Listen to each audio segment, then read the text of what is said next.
What up, what up, what up? Salute. Where's Dude Sims the Don in the Damu Kiwe Conversations. We got the content. Hit that like button on your way in. Go tell a friend. Hey, listen, we ain't going to start the content. We got the content. You're not going to want to miss this one. Hit that like on your way in, like you take your chucks off at the front door. Active chucks.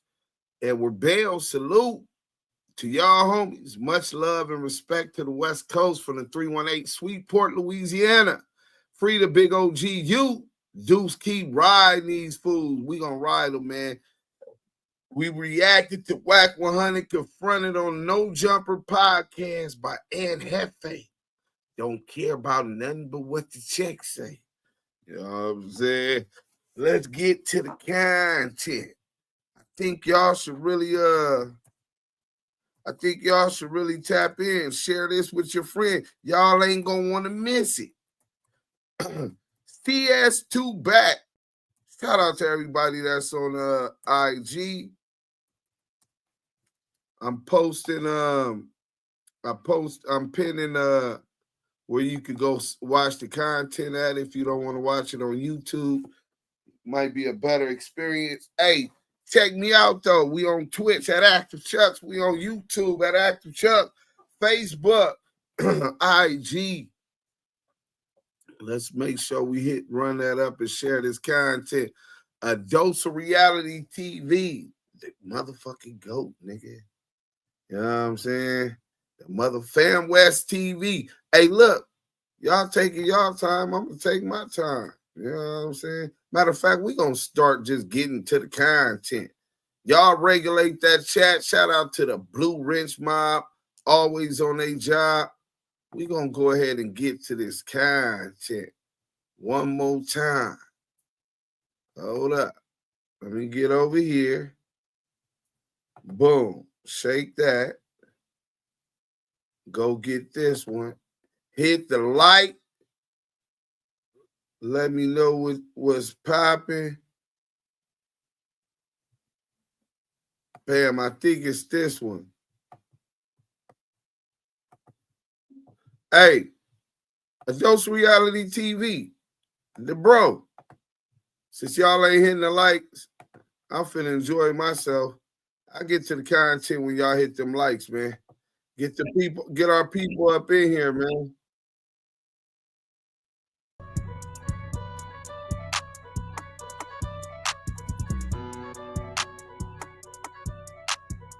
Beautiful black ladies, salute.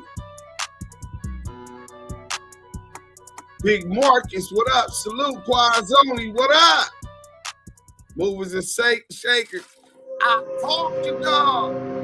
Ricky. Salute, Deuce. Go hit the like button for the Damu Kiwe Convos. Let's go. Let's go. Welcome to a Dose of Reality TV. On this episode, Dead WACK100 exposed himself. Part 2. Man, if you thought the first part was crazy, trust me, this one takes it to a whole nother level. And if you had the same part 1, go check that out. The link is in the description. On part 2, we gonna break it all down. Peace. Bird Gang, Brim So Gang, sure what up, hit Willie that J. like, Williams? comment, You already and must know subscribe. what it is. And let's get into Steffi Weffy. Yo, before y'all get to that, I'm gonna expose something Don't bring that the I appointment never out. exposed. yo, Wack, Oh, wow. Okay. I'm so glad you're my friend because all your ops just go to jail, bro. I ain't gonna lie. Union is All your here. ops, everything don't like you, Sure. they going down in the ball of flame, listen, man. I'm a man. legal Yo, guy, Wack's my man. friend. I'm telling you. Go ahead, read it. Read it.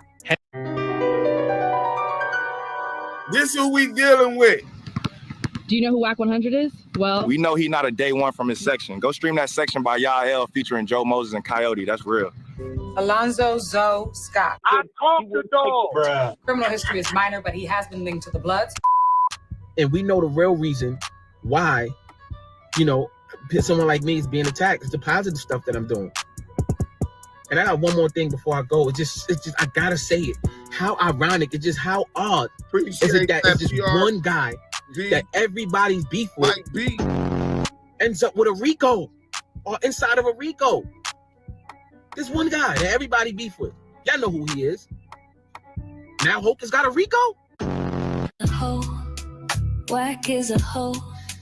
600 is a hoe. I was in here defending the nigga. They tell me he can hit with some PTP shit. I'm defending the nigga. They say Wack.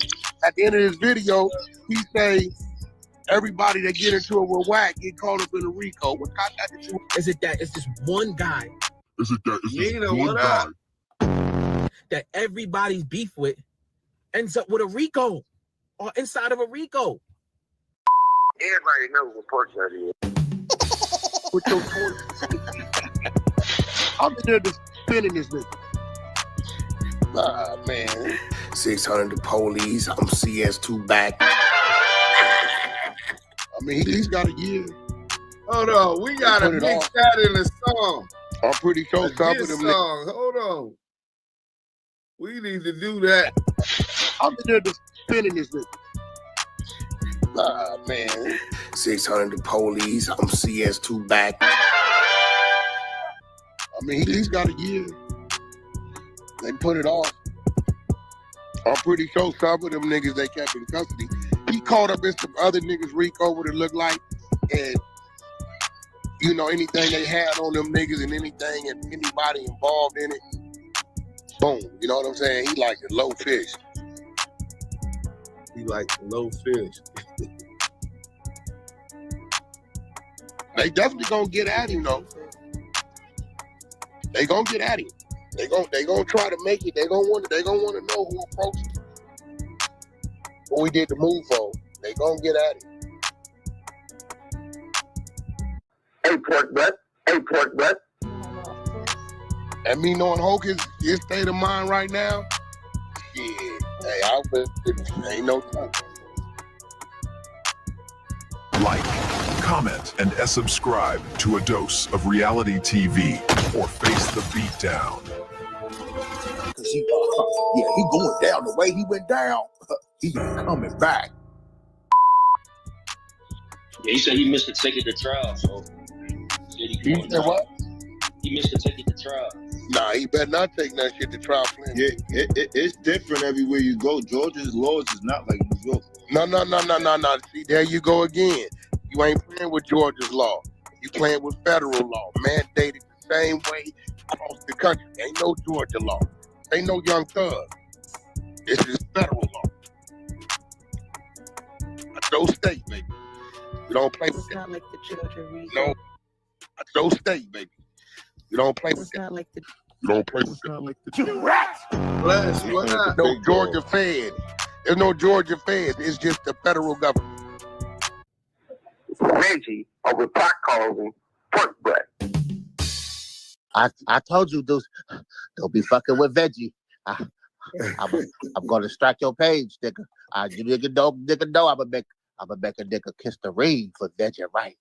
Veggie always right. Period. Police we fuck with, so we fuck with police. But wait, there's more. Hang on to your seat, baby, cause this one's a screamer. I really want to smooth it over because, like I told him when I texted, I'm like, yo, Hope, if I take this shit and start dissecting this shit, it's gonna put a light on it that he don't need. He don't need that light. I know how legal shit go. I see what they trying to do. I understand everything they trying to do to him. I see it. And once I go to doing the shit over there on my side of it, and everybody start pulling up, them people is in this motherfucker recording right now. Don't think they ain't. And once I go to doing the shit over there on my side of it, and everybody start pulling up, them people is in this motherfucker recording right now. Don't think they ain't.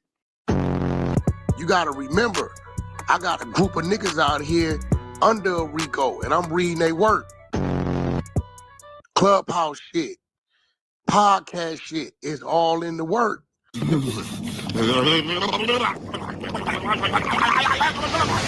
did you say, nigga? You gotta remember, I got a group of niggas out here under a Rico, and I'm reading they work. Clubhouse shit, podcast shit is all in the work. I'm I'm in the middle of the story, bitch, so I understand it. All parties, the lieutenant nigga, Adam, no jumper, my attorney, I understand it. Victory. The Adventures of a CI. Wheeler County, Texas. Wheeler County, Texas. Hey, listen, y'all know I got favors. You know what I got? I got favors. I've already helped y'all in many, multiple ways. We pulled him over for a busted taillight. That's it. A taillight? I told them to fall back, just like I am in that paperwork. I told them to fall back like CS2 back. See, understand this. I didn't want to touch that dude, and I didn't. As you can see from the video footage, I got the tapes. Now we in there talking to the feds like we caught him plotting to take over the government.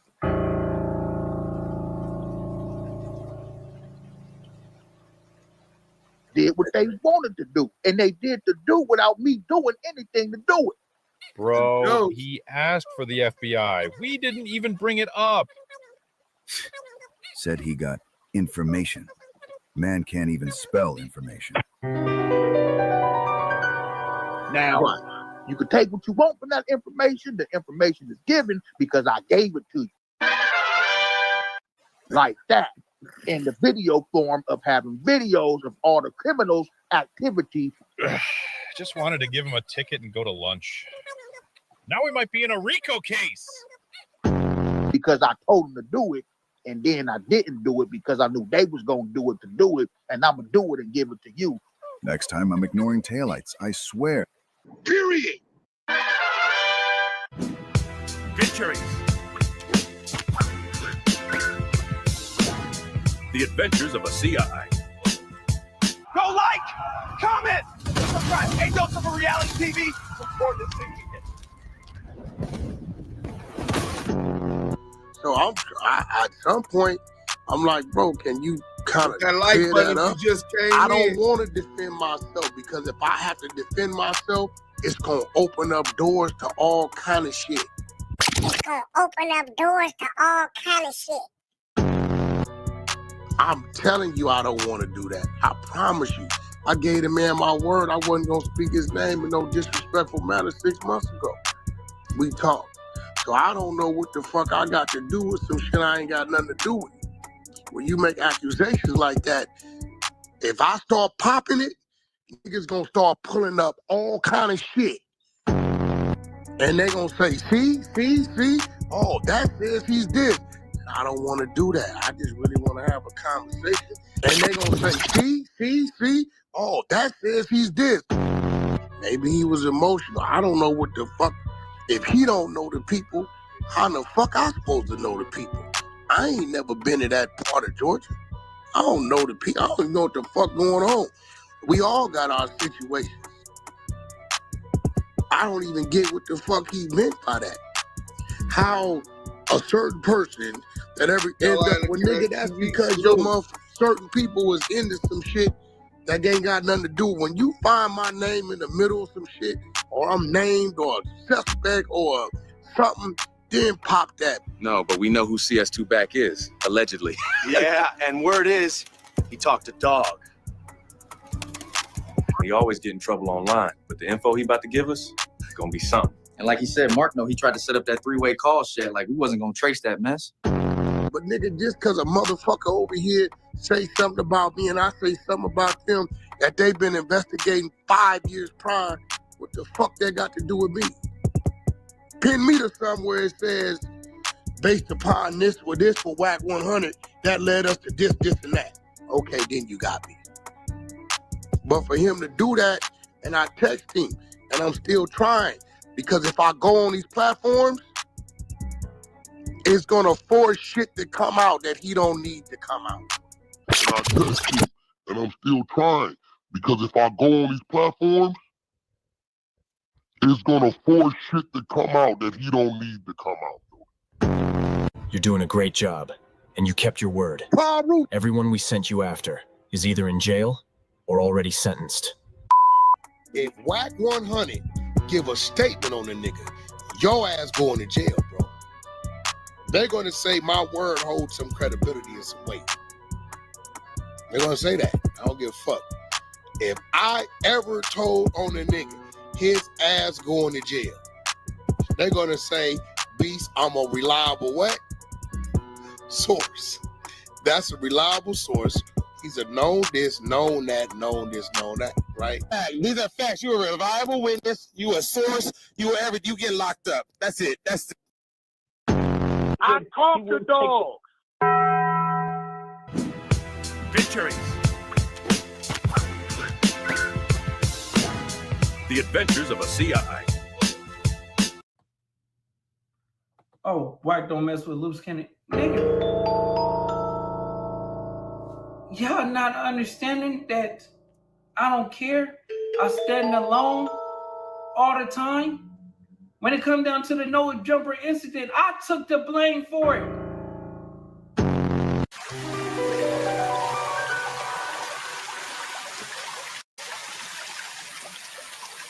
Hit that like button if you just coming in. But sees Mike two back. Banks, salute. I mean, Cash Jones, Loose Cannon.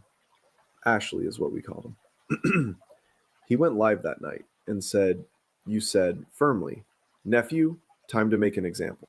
They got caught, doing it. They try to come up to Wack on some goofy stuff. Wack said, nephew, let's make an example. And that's what we did. What you mean? I told my crew to back up, like back CS2, or as you would say, mate, CS2 back. Featuring Hit that like button, a dose of reality. The Adventures of a CI. Like, comment, and subscribe to A Dose of Reality TV.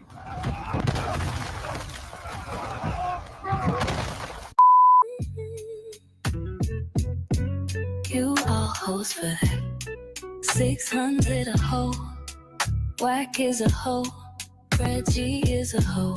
You all hoes for that. You all hoes for that. This the story of a plan at death row since way back. Reggie Wright put his spawn, so you know Wack's a rat. 2006 until sad was the murder's act. Who's Wack's brother 2025? Still no get back. So Bobby Jones gets the rental, him and Cash is in the Cadillac. Speeding through real Texas, got cracked with 3 straps. Transfer to be more Texas, on Fed hold this all facts. This is when Wack first told that rat is a hoe for that.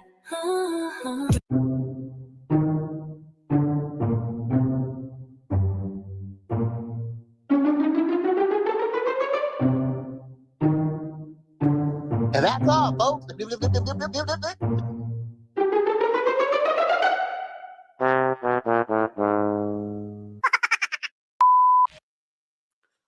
Salute to A Dose of Reality TV, man. Y'all don't even know the team real good right now. McElroy Wack put cheese on his bullets just in case. Free Big U. These fucking rats are out of pocket. All them from Wack to Longtail Rat, Dale the Rat. Spider Oak Draw song is so funny. Best diss R&B track for the summer. Yael is comedy with the voiceover. So talented. He don't need backup. He got bloggers. Yeah, like Bad Luck Cheeseburger Chuck. So look. So CS2 back the win on no jumper. And the nigga get confronted and addressed by Yung Ant Jefe now. Yung Ant Jefe, that is a maturation of his original position, because me and Yung Ant Jefe was talking about hollering at each other until we got it got funny because I had this anyway. He hollered at me and was telling me people was letting him know we two real niggas, this and this and that. He this and this and that. So I'm like, all right, well, we gonna let that be where it's at. He apologized as a man, bro. Fucking gangster. So I'm gonna respect that as a man. I know that and from a nigga that's from the streets, we be real prideful. So for him to do that says a lot. So from there, he's still acting like he ain't read the work, but he does address the situation because he says that he was getting pushed back. People telling him that he was compromised because he was sitting next to an informant. Hey, listen, man, I can't tell y'all better than he can. I'm going to get to the content. Y'all hit that like button. We finna get this cracking. You know what I'm saying? I don't need to tell the story. We'll take y'all back to that after. Claims CS2. Since my nigga, most scandalous Los Angeles TV, hashtag ETE in the chat, edified through entertainment, hashtag ETE, expose the exposers, hashtag ETD, expose the debriefers. Hit that like listing button. Your house on the When market. this commercial over, we gonna get to the content. Hit that like button, hit that like button. Welcome back to Scandalous Los Angeles TV, where we expose the exposers.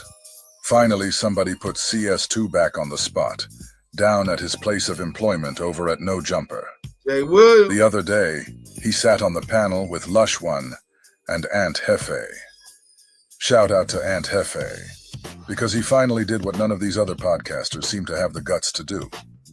He asked Porky directly about the whole CS2 back situation. And let me tell you, it's hilarious watching what happens after that. Because Porky does what he always does. Lies, deflects, and spins the conversation in another direction. This man is still out here lying with a straight face, even when the paperwork is public. So after you watch this, do yourself a favor. Go check that paperwork. Get familiar with it. That way, next time Porky tries to spin you with one of his classic stories, you can spin it right back on him. Fumble through a whole new lie. Let's get into it. But now guess what happens? Soon as something start going on with Ant Hood, and he the one getting the money, you know what the other side say? We got to knock Ant down, he the bag. Guess what that Damu gonna do? Hey, Ant, them niggas running your name, because get low. Up your security. He don't want nothing to happen to Ant. He making money with that. Yeah, this how this work. I done been on yards, me and Youngster from 6 Deuce East Coast, ran from 8-9 East Coast. Our relationships come from Scooter from neighborhood 40s. Our relationship. Nigga, a gangster don't stand on another nigga's gangster, nigga. Trying to ride another nigga's coattail. You did that shit with Big U. Take niggas dick in their hoods up out your mouth. Rat ass, police ass nigga. This nigga just be name dropping like the game. Oh, dick sucking ass nigga. Let's go. Relationships come from them walking in the unit. Damu's is deep. They bang they set. Niggas say they got us one. I'm like, nah, homie. Nah, he bet y'all gonna give him a one-on-one. Big Fish from 6-0 did it to me my first trip to the penitentiary as a punk. No mustache. Delano. I'm the only guy. He picked me up in Central Juvenile Hall on the Goose. I didn't even know who Fish was. Yeah. Everybody whoop saying where they from. Niggas like, we got us one. I jump up. Big Fish jumped up. Like, this nigga look like he old enough to be my son. He gonna claim, nigga, give my head up. Now, which one of y'all gonna get out with this small youngster and risk going to the yard saying you got knocked out by a teenager? Ain't finna, he did that for me.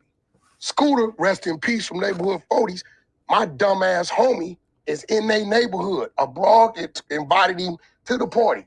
He showed up with red house slippers, red belt. He ends up in the alley on his knees like this. They saw the tag. Scooter say, you from 2Ps? Yeah. You know Wack? Yeah. What's his real name? Cash Jones. All right, get up out of here. Tell Wack Scooter send his regards. Yes, right? So where I come from, bro, like, my politics I'm always dealing with something here, there, and everywhere because that's what's going to keep you alive or keep you up. Sure. So that's why you have the badge. Now it makes sense. No, but this badge right here is, I want to get a bet, man. I just want to get it because y'all can expose Wack. $5,000. We put the badge, I open it up live on No Jumper, and you might be the one to expose Wack. So let me. So I kind of want to ask a question. It's kind of like off topic, right? Because I would ask this question because I'll be getting a lot of, which I don't really care, but I would still ask it because I'll be getting a lot of backlash. People in my comments, people coming to my Instagram channel, they be searching far and wide to tell me that I'm compromised. One, because Hey, Yung Ant Jefe, you know what you signed up for, and you don't have to care. You know what I'm saying? But this nigga's been exposed as a federal confidential source. And everybody keep yelling, Stutterbox exposed him. What Stutterbox did expose him, I talked to dog. That's a fact. But Mark Stevens is the one that exposed him. Mark Stevens is the one that's on that phone. We finna flame CS2 back bitch ass up today. Hit that motherfucking like button. I'm on no jumper. You know what I'm saying? Sitting across from Adam. And then they be trying to say I'm compromised because I'm sitting next to an informant. I'm sitting next to an informant. So, I mean, because I did an interview with an informant. They be trying to say you an informant. But okay, well, listen. We're looking for homeowners who need a new gutter system this fall. Tap below to check your zip. We offer multiple. Ant just told Porky that he's been catching heat because people are saying he's sitting next to an informant. And yes, he was talking about Porky himself.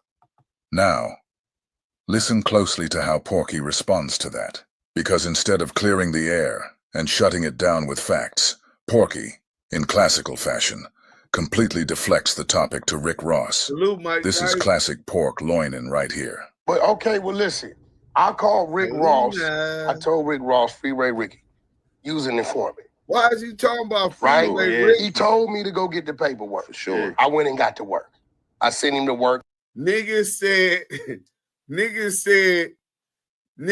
is on me because you an informant. This nigga starts talking about Freeway Ricky Ross. Nigga, this is nasty work. Look how Lush and what's the other police nigga name? I don't know him, but everybody say he the police. Remo and Lush. Look how they looking directly at this nigga with big eyes. Yeah, they said Remo was the boys. I don't know. Let's go. I got to work. I put the work up. This is it.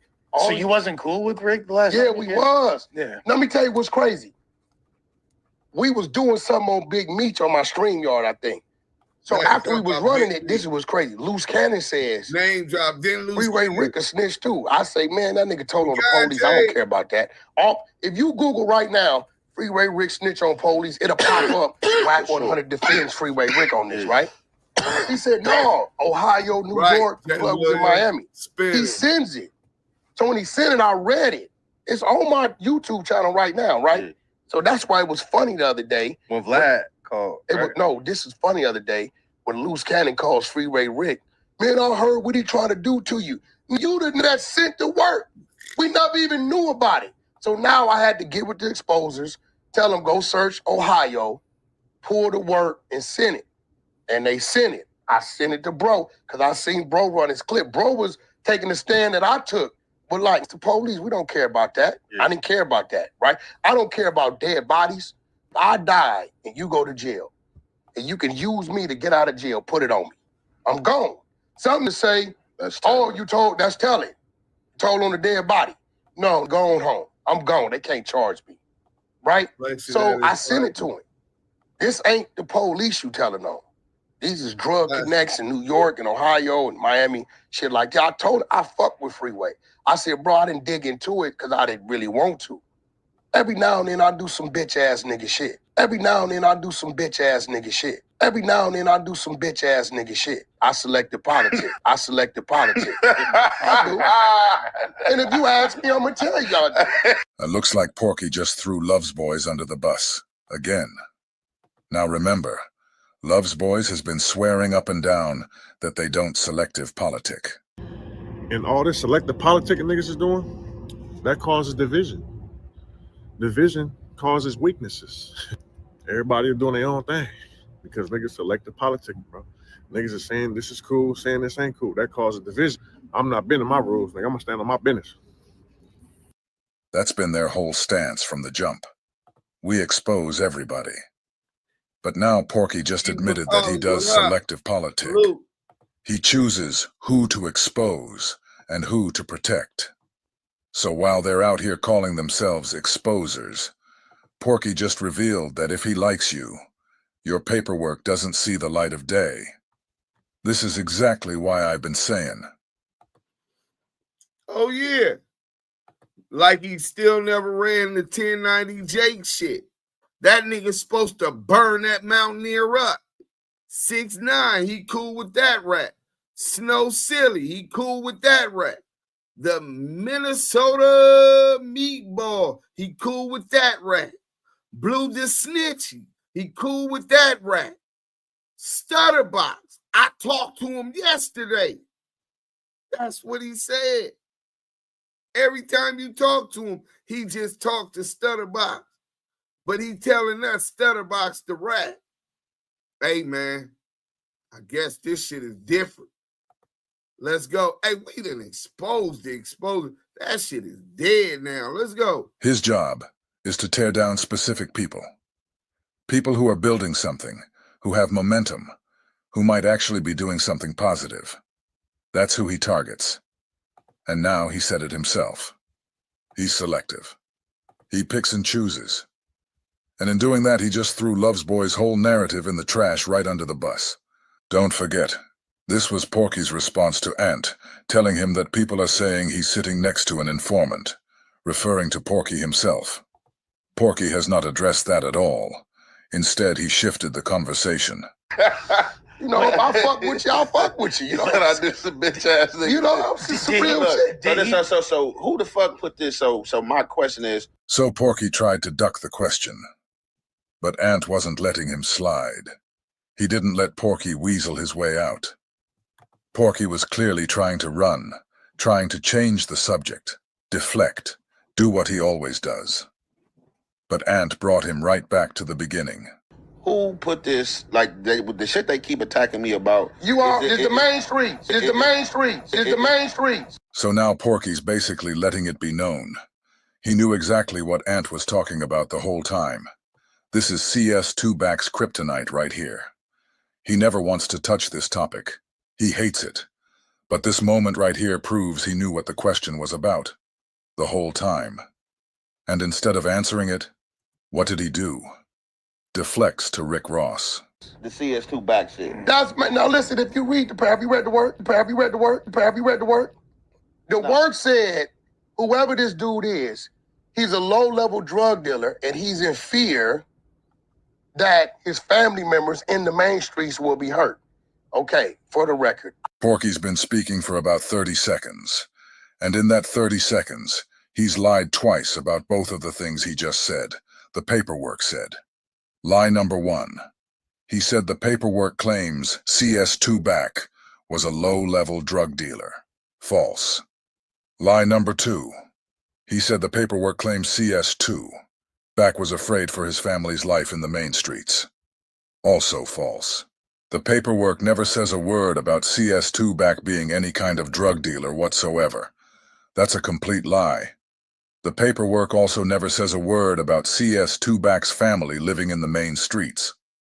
I wasn't gonna do it, but let's read it together.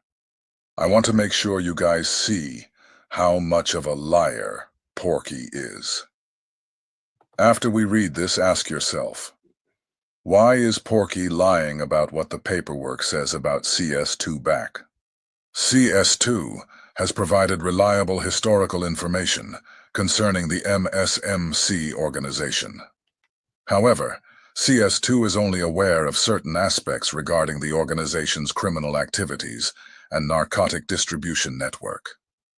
CS2 has no knowledge or information regarding the methods in which narcotics are being transported to the Los Angeles area and distributed to MSMC gang members. Additionally, CS2 is unable to provide information regarding the narcotic customers, flow of narcotics, proceeds, and methods that they are using to laundering their narcotic proceeds.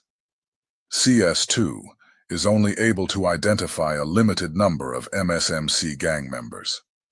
CS2 is unable to provide specific information regarding the organization's extortion activities, methods of monetary collections, and distribution of proceeds. CS2 is also unable to provide any information regarding the MSMC association with other leader of the other large gang organizations. CS2 is able to provide limited information regarding violent assaults committed by the MSMC, including shootings, burglaries, and murders. This is what CS2 is unwilling to testify in court against members of MSMC because CS2 is fearful of retaliation against CS2 and/or CS2's family. CS2 believes that if any member of the MSMC criminal organization becomes aware of CS2's cooperation with law enforcement, the organization will likely orchestrate the execution of CS2. Now, we're going to pause this real quick because Wack is saying, when he said it's the main streets. So he knew what Ant was talking about the whole time, CS2, all of this shit, right? Now, y'all got to remember CS2 back. Ben said that he saved the main streets. He said he saved Shaq and the main streets, right? This ain't what I said.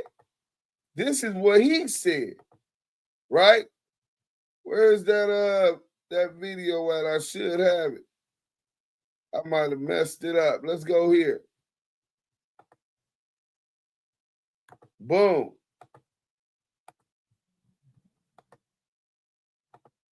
He says he has it's the main streets because what he wants to do is deflect and say because he's a blood, make people believe he had nothing to do with this investigation. But see, there were 7 people, including Del Dog, 7 people arrested and locked up behind this and under this investigation. But the people who they were alleging orchestrated it were never locked up. Those people are Shaquille O'Neal and Money Mark Stevens, who is alleged or orchestrated or called the shot to get Robert Ross DP and taught a little lesson. We'll get to all of that. But let me get to this real quick because they say the paperwork is fake. This is Courthouse News Service, right? July 20th, 2011. So Deuce Sims ain't made this up. This is from the Courthouse News. An article by Matt Reynolds, whoever that may be.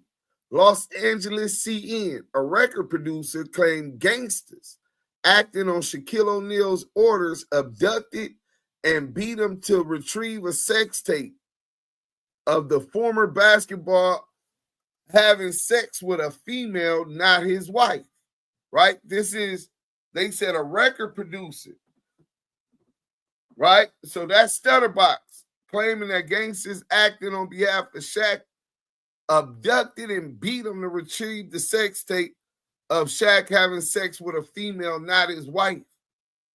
In his superior court complaint, plaintiff Robert Ross acknowledges that he had suffered prior felony convictions before his relationship with O'Neal and says he had been associated with the Crips gang, although he has not been a member for approximately 12 years.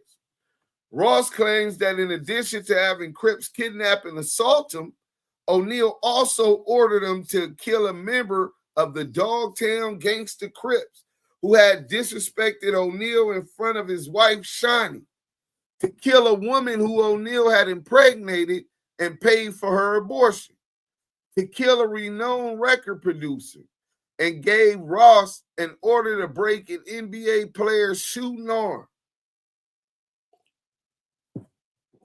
This is what Stutterbox was alleging. According to the lurid 12-page complaint, after defendant O'Neal had filed for divorce and was separated from his wife, Shani, plaintiff began an affair with Shani. When defendant O'Neal learned of this relationship between plaintiff and Shani, Defendant O'Neal became extremely jealous and angry toward plaintiff, parentheses, in the complaint. Ross claims that on February 11, 2008, because of the fear that the sex video might become public and because of defendant O'Neal's raging jealousy towards plaintiff, defendants O'Neal and Mark Stevens directed and employed members of the street gang to kidnap, attack, rob, and threaten plaintiff. So, directed and employed members. So, the 7 Main Streets that were arrested are alleged to have been employed and directed by Mark Stevens and defendant Shaquille O'Neal. Now, investigation begins. They go talk to the sheriffs and the joint task force, talk to Stutterbox, they talk to WACK100, they talk to all of the Main Street dudes, they talk to they interview Ray J, they interview DJ K-Slay, they interview Shaquille O'Neal, they interview Money Mark Stevens during the investigation. Money Mark Stevens is not a Crip from Main Street. Shaq is not a Crip from Main Street. Ray J is not a Crip from Main Street. CS2 Back. Cash Jones is not a Crip from Main Street. So he wants people to not even be able to conceive that anybody other than a Main Street Crip could be CS2 Back. So Ross claims that non-party Liddell, Dog, Ross, and other Crips abducted him on Sunset Boulevard and took him to Dog's home in South Central Los Angeles on February 11, 2008. Ross claims he was threatened at gunpoint and told that O'Neal and Stevens wanted him to return the sex tape. When he agreed to hand over the tape, Ross says he was let go. During the kidnapping and robbery, Stevens communicated by phone with one of the members from the street gang and emphasized that O'Neal needed to obtain the sex tape from plaintiff. The complaint states, unbeknownst to Stevens, the conversation was tape recorded pursuant to an FBI wiretap on the cell phone of the member of the street gang.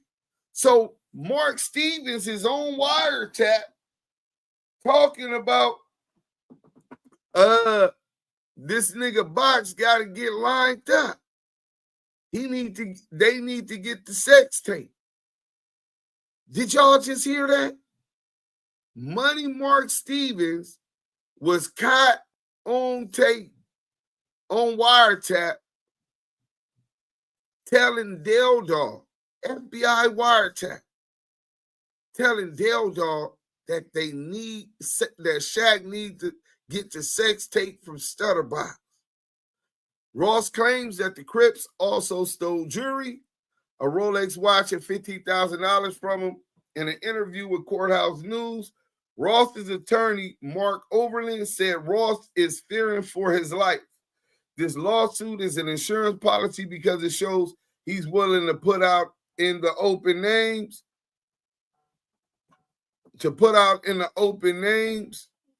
of the people who he believes are responsible for putting him in danger. Overland said. The LA Times reported in June that O'Neal had been questioned by LA Sheriff's deputies about Ross's alleged abduction. Neither O'Neal nor Stevens have been charged. So Shaq and Mark Stevens were not charged. But the sheriffs did question them about the thing. So the paperwork, the interview that's on Active Chucks, matter of fact, we finna go over it, and then I'm going to repost it in case people want to get it.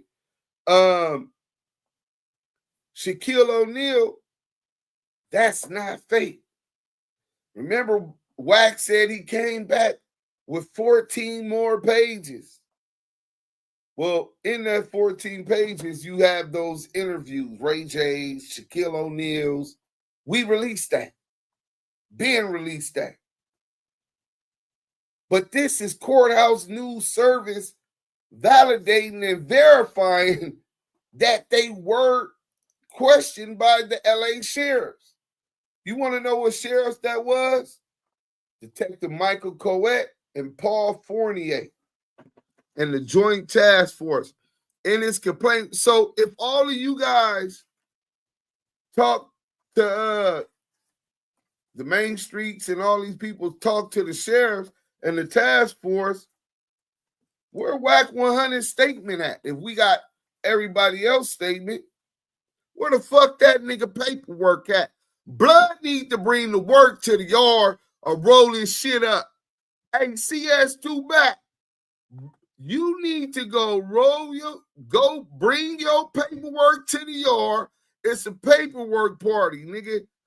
Bring your work to the yard or roll your shit up in a little burrito and go to that old police center. Go to the CO center, nigga. Tell them you can't live here no more. Because if not, we going to put this knife up in you, nigga. We going to push that knife.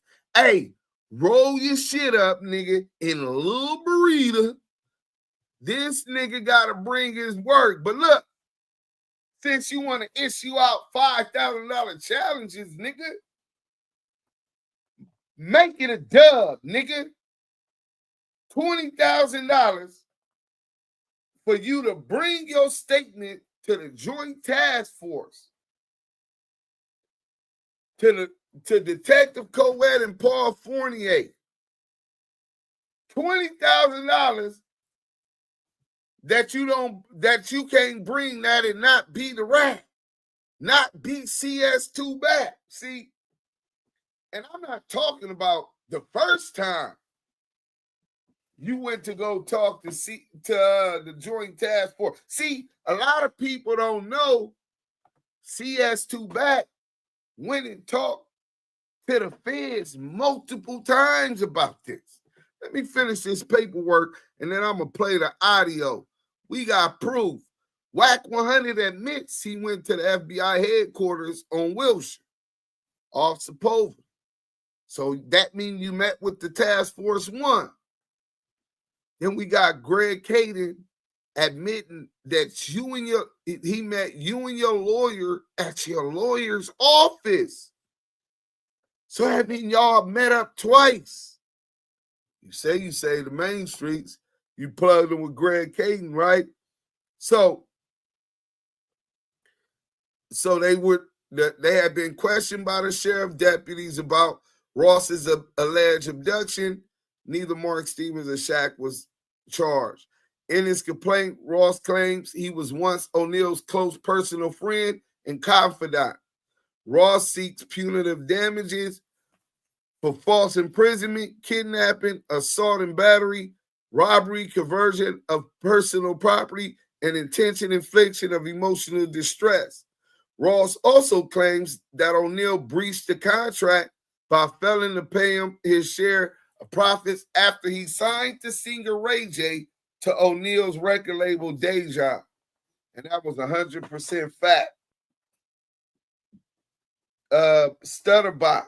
Robert Ross is not lying. He is the one that signed and brought Ray J to the deal.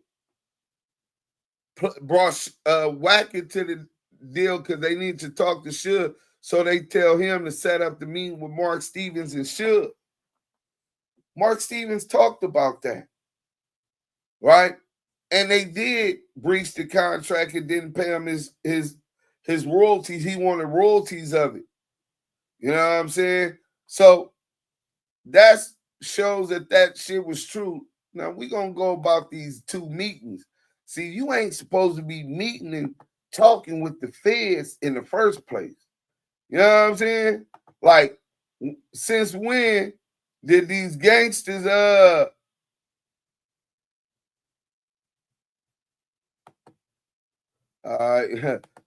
let me see. I think we got that with Greg Kading. Let me show y'all that real quick.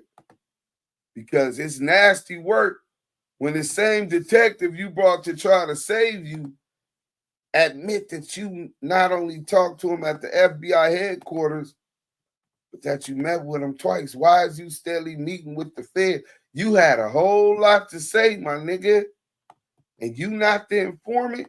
Get the fuck out of here. Blood got to bring his work. He trying to reach out to the nigga behind my back. Box is the one that got caught up in that case with O'Neal. He trying to reach out to the nigga behind my back to give the nigga my address, because we stay across the street from each other, like catacomb. Was an informant in there named TS2 Wack. They've been saying, well, that was Wack. If I know what I knew now, I would have jumped over their car, cuz, ran across the lawn, kicked his Wack door, and killed cuz on Main Street, on my feet. He was not a part of the case, but he was definitely a part of the case. Right, you know I'm gonna drown your ass on Main Street. I'm gonna drown your ass first chance I get. You know what the play was? Them going in there asking Stutterbox, is he a government informant? And Stutterbox lying on stand and saying no. And that just blow up the case. That's what he said he put together. Are you an informant? No. You ever been an informant? No. You just lied on the oath. My man is still free. I freed 7 Crips that day. But you know Greg Kading, right? The one that used to investigating Big and Tupac. He came out and said, goddamn, how I can't have nothing to do with that. Absolute bullshit, except for the fact that we met him at his lawyer's office. So he's just taking all of these pieces of information and putting them together like we met him where? It's all. No, you just lied on the oath. My man is still free. I freed 7 Crips that day. But you know Greg Kading, right? The one that used to investigating Big and Tupac. He came out and said, goddamn, how I can't have nothing to do with that. Absolute bullshit, except for the fact that we met him at his lawyer's office. So he's just taking all of these pieces of information and putting them together like he was the puppet master. It's all absolute bullshit. Stutterbox is the one that got caught up in that case with O'Neal. Let's go ahead and cut that one off, y'all get it. So now we got facts that he met up with WACK100 at WACK100's attorney's office. This is what we have proof of. So now we gonna take y'all back. How far back? Back to when CS2 Back brought Greg Kading onto Clubhouse. And he admit he went to the 64th floor, right? That same dude, T100, big WACK100 dick puller, professional, right? He was the one that Wack was trying to send to my room, and he was the back door. You know, Wack always send people to try to run his narratives to my room, right? On Clubhouse. Spies, all kind of shit, y'all. If y'all was there, if you know, you know. You know what I'm saying? That nigga had spies on me 24/7 every time I go on Clubhouse. But let's get to this. Reggie Wright, top right. Reggie Wright contacted Greg Kading. That like button. Let's go. Greg Kading was the lead investigator. I'm probably saying this shit wrong. He'll tell you more. On that case, to where well, fuck it, Greg. Tell them who you are. That's funny. So yeah, I was a cop in LA. I ended up working on Tupac and Biggie's murder investigations back in the 2000s, and then I left and wrote a book about it called Murder Rap. Yeah, he knew. So yeah, I had an opportunity to kind of like dive deep into all of the different, theories and accusations and, ideas behind what had happened with both Pac and Big. And that's it. All right. So, Greg, Reggie sent you a document. Muddy Water, salute. And I'm looking at that and looking at the names. MS, I'm identifying that as Mark Stevens. DD, I know is Dale Dog. And they got a name on there called BACK, BACK, and it has some shit Let me pull this shit up so I know what the fuck I'm talking about. Back, and it has some shit says CS2. Now, can you tell the people what my position of in this case? How did Cash Jones, WACK100, how did I get involved or implemented in this case with the guy with the other box? Okay. So it all started when there was an FBI agent who told us that he had an informant that could potentially give us some information about Suge Knight that may help us further our investigation into the murders of Tupac and Biggie. That's where it all started. Lights up. And so we went and met with this informant. FBI 100. And it turned out to be Box. And we sat down. It's like on Melrose or Santa Monica. And he pulled up in his Bentley. And we sat down at a Starbucks and started chopping up. And he gave us this information that led to you. And so we didn't know what was real. What the hell was the information that led to me? Well, the information was that if we looked into you, we might find some things out that would help us maybe get some leverage on Suge. Hey, Lou, I'm going to need that five. I got just like that. So we're like, all right. We didn't know any better. We're like, well, FBI says this guy, is worth listening to. So the guy we talking about that's worth listening to is Stutterbox. Right. So, Greg, before you go any further, how long does a motherfucker got to be working with the FBI before they're calling a guy like you that's investigating the case as serious as you have to say he's a reliable source?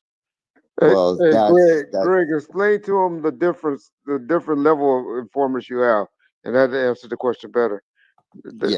So there's a CI, which is a confidential informant. There's a CRI, which is a confidential, reliable informant.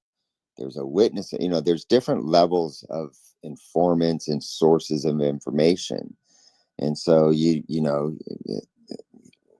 as cops, we're just going to listen to everybody. And in time, you prove whether or not they're reliable or not. But you don't just disregard somebody because you haven't proven their reliability. So, I don't know what Box had going on, the whole Mainstreet thing and all his drama and background going on with that case. I didn't know what Box had going on. So, I don't know what Box had going on, the whole Mainstreet thing and all. So Greg Kading is not the lead investigator of the Mainstreet case. He just told y'all that. He is not he didn't even know what was going on with Box in the Mainstreet case. He got involved in that investigation later. Listen. All his drama and background going on with that case. I became involved in it later, but at that point in time, they're just saying, hey, you should talk to this guy. He may be able to give you some information that will help with your case. That's it. Hey, Greg, so could you tell them what level they told you that he was? Was he reliable? Was he a CI? Had he worked in the past for them? Or what, if you could tell just a different level that that they represented to you that he was? Yeah, and to be perfectly honest, I don't remember exactly what the language was or what qualifications were. It was just like, hey, we have this guy, says he can help you guys out. We're working with him on something else, and so give him the time to hear him out, and that's it. I don't remember if they said he was established as a reliable. You portrayed him as a reliable, meaning that he gave reliable information in the past in the movie. Just FYI. Yeah, well, it's a movie, so people do what they're going to do to make these stories more entertaining. I'm just telling you that what actually happened. It was your movie. Box, hold on, Reggie. When you got with Box tells you that it's this guy that if you look into him, Mike could give you or lead you to him doing some illegal business with Suge Knight. That was his whole thing. Yes. And that guy was me. You're right. Let's hit that like So where button. did it go Just from coming there? in, get up out them. So we said, all right, we'll give this information the benefit of the doubt. And we began to kind of look at you and figure, okay, well, the claim is that they're doing interstate transportation of narcotics. So we do what we do in order to determine if there's any truth to that. And so we start investigating you. And as you know, it runs its course. We don't find anything incriminating or anything to validate the claims that Box had made. And then, what steps did you take, Greg? Like the things happened to me was my home. Like y'all really fucking looked into me. Yeah, we did. We looked into you. We wiretapped you and started to track your truck and do everything we could to verify whether or not the information that we were receiving was valid. And ultimately, it turned out not to be. We did a search warrant at your house and came up pretty much empty-handed, with the exception of some worn-out old gun that I think belonged to your wife's dad or some shit like that. And now Wack just went on No Jumper and told them that, and we're gonna get back to it. Wack went on No Jumper and told them that the gun was in his wife's name. Here, Greg Kading on here lying, and they saying it was one gun, period. Pay attention, y'all. But that was it. It was a ultimately a fucking waste of time. All right, so then I then came down to. Hold on, we're gonna get into that. Scandalous gonna eat them up, but we got a super chat, $5 super chat from Ice Man Vamp. So to prove he ain't the police, he gets 2 police on the phone to vouch for him. Where they do that at? Hey, listen, who raised these niggas? This shit is weird in 2025. Niggas getting caught with badges in their wallets. This shit breaks. I believe that's the federal headquarters right on there. Fucking Wilshire. I think in my representation at time. Listen. Down to. Ultimately a fucking waste of time. All right, so then I then came down to, I believe that's the federal headquarters on fucking Wilshire. I think in my representation at time might have been Jeff Brody. So now he says he goes to federal headquarters to meet with them with Jeff Brody, his lawyer. But Greg Kading said they went to go visit CS2 back and his lawyer and met them at WACK100's lawyer's office. Y'all niggas ain't even catching the lies, nigga. These niggas that met twice.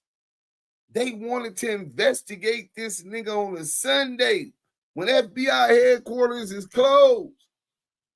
It's so crazy that you bring 2 cops to say you're not a rat. I get, hey, Ant Jefe, that they can vouch for you. Let me find out. Hey, I can understand Adam 22 feigning ignorance and playing dumb, but Young Ant Jefe, I could bring the police to say that I'm not working with them police. That's cool. But your political, I just want to know how they politicking in 2025, man. Because I don't know. That shit look real weird to me. That ain't bull, my nigga. Wack snitched on Big U for logging into his own Wi-Fi. Crooked Reggie Wright Jr. living off his father's good name. That nigga father name wasn't good. But look, so now we know that he met with the feds twice, right? We ain't got no poll, man? Hold on, my bad. Let's see what's going on. Yeah, we gonna get a poll started, man. Y'all got to get active in the chat. Blue Rinse Mob, let's get on it, bro, because these likes is looking real funny for a nigga to be doing all this content. The content is content. So, why Wack meet with Fed Task Force twice. Oh yeah, I want to hear what y'all vote on this one. Why Wack meet with? Because he CS2 back.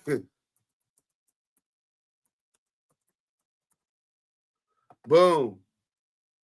To tell on Tanisha Swan and should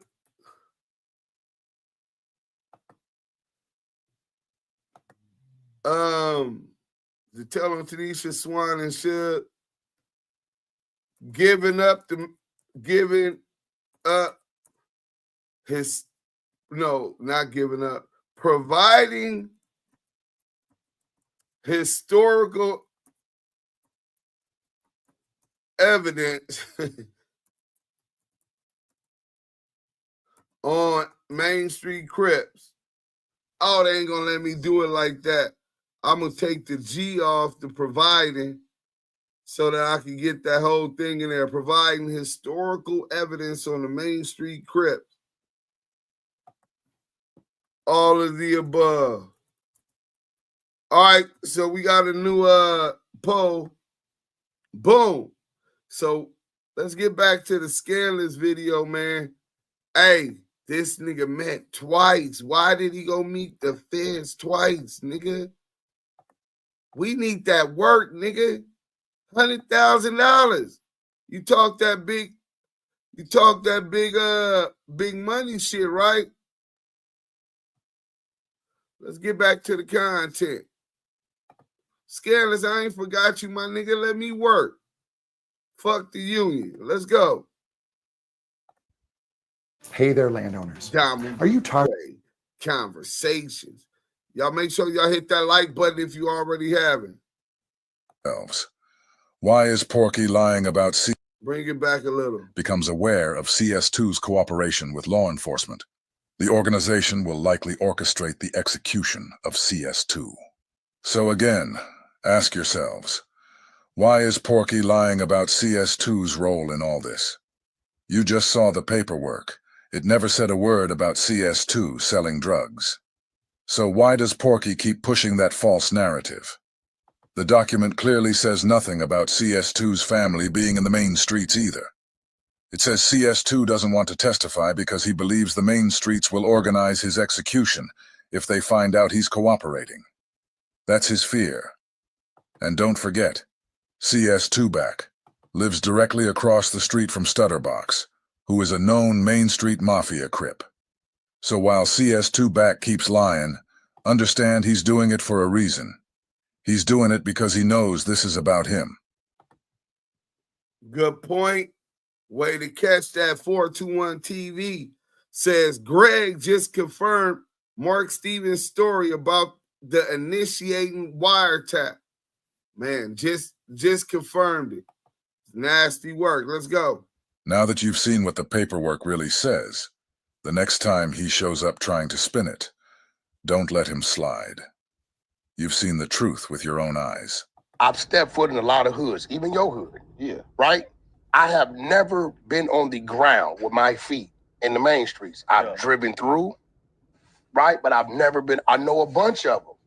That is what a cop would say. When I go to the east side, I already flashed the back. I came in and put everybody on the wall. You're too late. Now, we taking a $5,000 bet. Porky keeps running his mouth about that $5,000 bet. Next time you see him, flip it on him. Tell him this.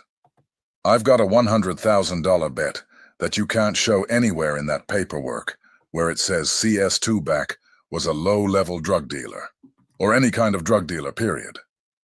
Let's see if he takes that bet. Spoiler, he won't. Because it's not in there, and he knows it. About the badge, whoever sends the money in, Adam's going to guarantee the money because he can take it from me, and I'm going to show the badge wide open on no jumper. If you think it's a cop badge, send it in, get you some clout. Notice the way Porky took the conversation away from CS2 back and he's back to talking about that badge again. Pay attention to how comfortable he is when he brings up the badge, and how uncomfortable he gets when it's time to talk about being CS2 back. That shift tells you everything. Hey, so Ant, I've been having this bad for 7 years. So I was thinking we were about to talk about this on the podcast, and so you're airing I it didn't. all out here. We haven't. You can part of it. I've been spoke about it. So basically, you know, I went back and forth with a few dudes that supposed to be street dudes, and some dudes is unknown. So basically, they got mad at me because I sat down with Wack. Well, here goes the thing, man. Did they get mad at you because you sat down with me? Or they get mad at you because Adam giving you an opportunity is gonna boost you and this before Adam gave and sitting down with Wack. Before Adam gave and sitting down with Wack. As you can see, Ant's gearing up to bring it up again. And Porky wants no part of that. You're literally watching Porky cut him off mid-sentence. Then he tries to spin it. Nah, Ant. They're just mad because Adam gave you a shot. But Ant shuts that down quick. No. I sat down with you before I sat down with Adam. At that point, Wack's trying to get out of there. But Ant's not letting him off the hook. You saw that, right? Basically, you know, I went back and forth with a few dudes that supposed to be street dudes, and some dudes is unknown. So basically, they got mad at me because I sat down with Wack. Well, here goes the thing, man. Did they get mad at you because you sat down with me? Or they get mad at you because Adam giving you an opportunity is gonna boost you and before Adam gave and sitting down with Wack. Believe it or not, sitting down, Wack got to follow him like Ant got to follow. It's a percentage of my people that already follow you. But follow me. Then it's a percentage that didn't know about you, and because we did that, now they know about you. But I challenge everybody. Listen. $100,000. $100,000. My name is Cash McElroy Jones. I only didn't have one gang name. WACK100 is not a gang name. It's an entertainer's name created in 2010. I got on parole in 0203. That don't count. Nigga, all you got to do is go use Dale Dog's name, Liddell Rawls, pull the paperwork up, and go through it. E40 does call the cops the Elroys as well, oddly enough. That's all you gotta do. So that's what it's about. So like I'll be telling motherfuckers, because I dealt with the confidential informant shit before, like my cases, it was a lot of them. So I tell people, all right, let's just say hypothetically he is CS2 back, this motherfucker that y'all want to paint him out to be. I would never know because I wasn't the one compromised. I'm not the police. But bro, and here's the thing. It says he's a low-level drug dealer who was in fear that his family in the main streets will be hurt. You all saw how Porky twisted the whole meaning, just by adding the words, in the main streets. That's not what the paperwork says. We already went over it. He added that himself. And now he's yelling, $100,000. You heard him. But notice, he never actually says what the bet is. He just throws the number out there, like it means something. He said, go pull up the work. So we did. Now what's the challenge? You just watched him lie, again, right in front of everybody. What's up, affiliate marketers? How you doing? Michael Bashi here now. Let's go. Two back supposed to be. That's what it say. I'm not from Main Street. I don't got no family live in Main Street. That's an all Main Street case. Stutterbox will tell you. He just called me yesterday. I'm gonna be real. I'm gonna tell you why I look at the streets of LA funny. I bet Travis Ford knows who no, it is. on Power Room, why I look at it funny. Yeah. They watched Stutterbox pull up in a Rolls Royce to the court building for 9 months.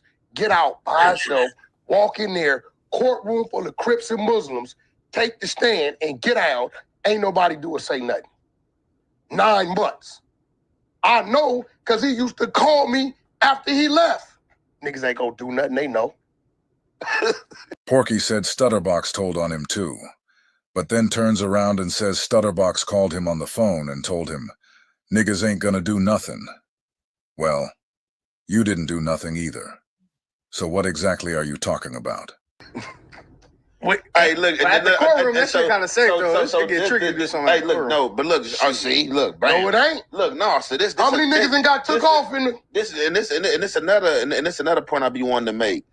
And that's what I be talking about when you be talking about you a gangster and you thugging and you got smoke with motherfuckers. You supposed to have this attitude that you don't give a fuck. So all the time, right, this what people gonna say. Yeah. So I tell niggas all supposed to. Nigga don't supposed to have a I don't give a fuck attitude just because a nigga stand on business. Nigga know what he signed up for. Nigga be like, man, shit, I give a fuck, but nigga, I signed up for this, nigga. This the business. This is Suwoo business, nigga. This gotta be handled. What you mean? You think something that gotta be handled is crashing out? Crashing out is when you're doing shit because you ain't got to do just stupid shit that'll put you in jail. Nigga disrespect you, nigga pop at you, nigga knock down you, whatever else is the reason that you decide to stand on 10 toes, nigga. It's not crashing out. That's standing on what you gonna stand on, bro. That's not a crash out. Let's get to it.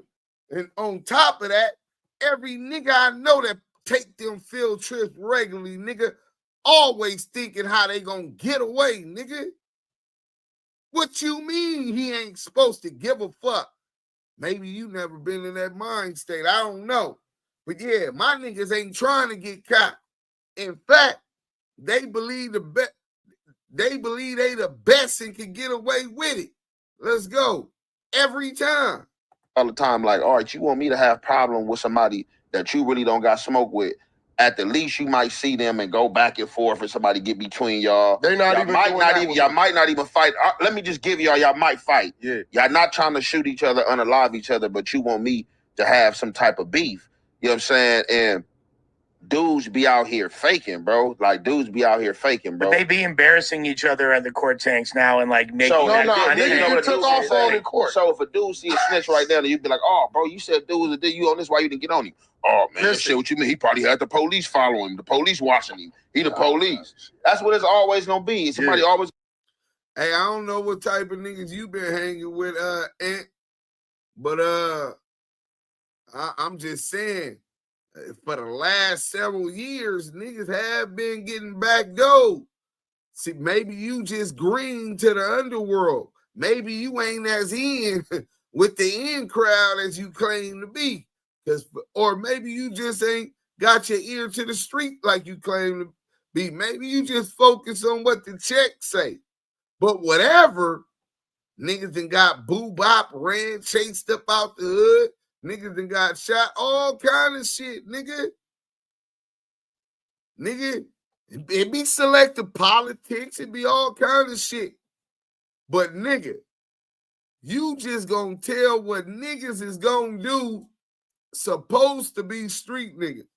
You got your idea of a street nigga ain't the same idea of a street nigga I know. I'm just saying. Was gonna find an alternative to why they didn't do something, bro. Or niggas want me to crash out, but that's how you talking, like a crash out. I mean, listen, at the end of the day, right? You was at Wayside with all them niggas. Yeah, for sure. Trust and believe. Oh, you trying to get and Wack the power rule would have been involved in their case. You would have known then. This a fact. He's trying to get Ant Jefe to validate because he was in the county with some of the Crips that went to jail for it. But those dudes were just the ones that handled the biz. They were allegedly given the orders.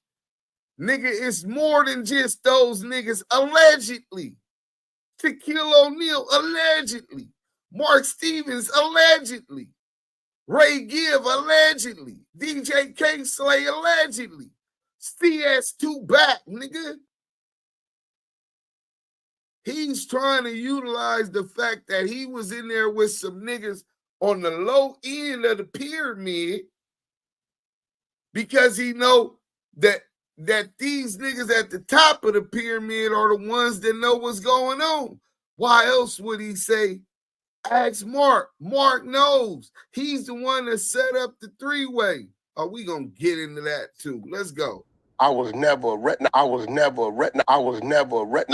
victimized because Stutterbox told them that I was transporting drugs in my diesels for Suge Knight. No. Let's get it straight. Stutterbox told them you had guns in your house. And when the police raided your place, guess what? You did have guns in your house. At the same time, they were raiding your spot. They were pulling over your truck. So they raid the house, find the guns, and right after that, somehow, you end up giving them the exact information they needed to go pick up Teresa Swan. Funny how that works, huh? Here's what a whole home water filtration system costs, including installation. We got a question. Book murder rap? Oh, he always talk about his favorite thing is the book. He don't like the movie no more. Shortstop in the Field podcast say, ask Ant what happened in Seattle with 600. Why you don't talk about that story? Salute. Hashtag the union. Well, hashtag fuck the union. Second of all, that's a good question. Hey, Ant, you got that work? I think that'll be a good session. Make sure you share the link. I'm going to share. We all want to see you break down the work. Let's go. He said it was a lot of informants on this case. My grand cadence, go to the chapter study box. You see my pictures, Suge pictures. No, and they did a full 9 months tracking devices on all my. Go, this nigga talk about Greg Kading, the book. No, nigga, bring your work. You try to use Ant Jefe being in the county with these Crips at the bottom of the pyramid. You try to use Greg Kading and Reggie Wright Jr. to validate you wasn't CS2 back. And now you trying to use Greg Kading book to validate you ain't CS2 back. Y'all want to know something? You niggas be so slow and don't understand we controlled the narrative. He's on defense, nigga. He's still getting boo-bop from punches I threw a year ago, 2 years ago, nigga, 3 years ago. Nigga, CS2 back is the jacket he got to wear for the rest of his motherfucking life. Let's go. My diesels, following the diesels, the whole shot. Raided the crib. People say the trucking operation was a front for trafficking is the implication they were making. We got to hear about the trucking. Listen, I had $300,000. Damn, they fucking niggas over. Baby Dig said that's his excuse, Deuce, for sitting down with an informant. He okay sitting next to a dude with a badge on paperwork. Hey, listen. He's saying he didn't see the paperwork, but with the badge, that's a good point. But even more than that, right? The fact that a nigga is cool with sitting, if you don't see nothing wrong with sitting down with an informant, sitting down with a nigga with a badge that everybody's saying is an informant, I guess you really is have faith. Only care what the check say. It's nasty work. Of course, people that come from our community, from our culture, that watch their homies stand on business, get write-ups. Hey, tomorrow we got an interview, because the essays be on the internet trying to press this line. I showed one of my write-ups, smashing a rat up in USP Florence, Colorado. I think last week I ran that room and went into that write-up, right? So the essays talk about blacks don't check paperwork. So how did I know this nigga was a rat? So we got the homie from PDL Wolf interview coming up after the holiday, right? We go sit down. He just got out, right? Let's go right here. If a nigga don't have a problem with a snitch, it's because he commiserated and understand that this is a necessary or this is a norm. And he's cool with that. He doesn't see a problem with that. So that's where the blowback comes back from, Jefe, because even though you haven't been fully educated on the paperwork, and he, to his credit, this is something that I didn't tell y'all. Me and Ant Jefe supposed to be and did a live. And what we gonna do, he said he offered to go over the paperwork with me and he'll air them out. Hey, Jefe, tell Wack we got $20,000. He needs to bring that paperwork. You nigga, you was up in, I think, in the feds, I think in Atwater. I forgot where they said he was at. Victorville somewhere. You know how it go. Tell that nigga, since he admit he went and talked to them feds, since he admit that, and Greg Kading admit that the feds went and interviewed him at his lawyer's office, we need the audio from both of those meetings and or the investigative report or the 302. How about that? Because you know, like I know, your lawyer up in there, the feds asking questions, they got to take notes. They got to document it. They got to make a record of it. So, fuck Greg Kading book. Fuck Reggie Wright Jr. Fuck bringing Greg Kading to Clubhouse. Fuck that Ant Jefe was in the county with some niggas on the bottom of the pyramid. Ant Jefe, let's do that live any day next week you want to do, nigga. Priority. $20,000 bet. Tell that nigga bring that 302 from both meetings and or the audio for 20 bands. And if he can't do that and you still cool with that, then we already know what's up. Let's get back to the content. Contracts on each truck with BMW, Porsche, Volkswagen, Audi. Yeah. When they come in, we took them to the dealers, right? Germany. I still got my rig sitting up at the yard right now today, immaculate. Get in whenever I want, right? So they did all that. It's in the book. They raided the crib, right? So when they raided the crib, they find my baby mama's pistol, right? Then here comes the thing. Well, you an ex-con, what you doing around a pistol?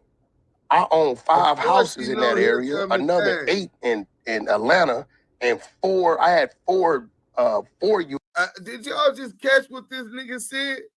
He said, and then they found my baby mama's pistol. Then here it comes. But you an ex-felon with a con. Of course, here it come, nigga. You in California, which besides New York has some of the harshest gun laws in the United States of America. Nigga, you in California, an ex-felon.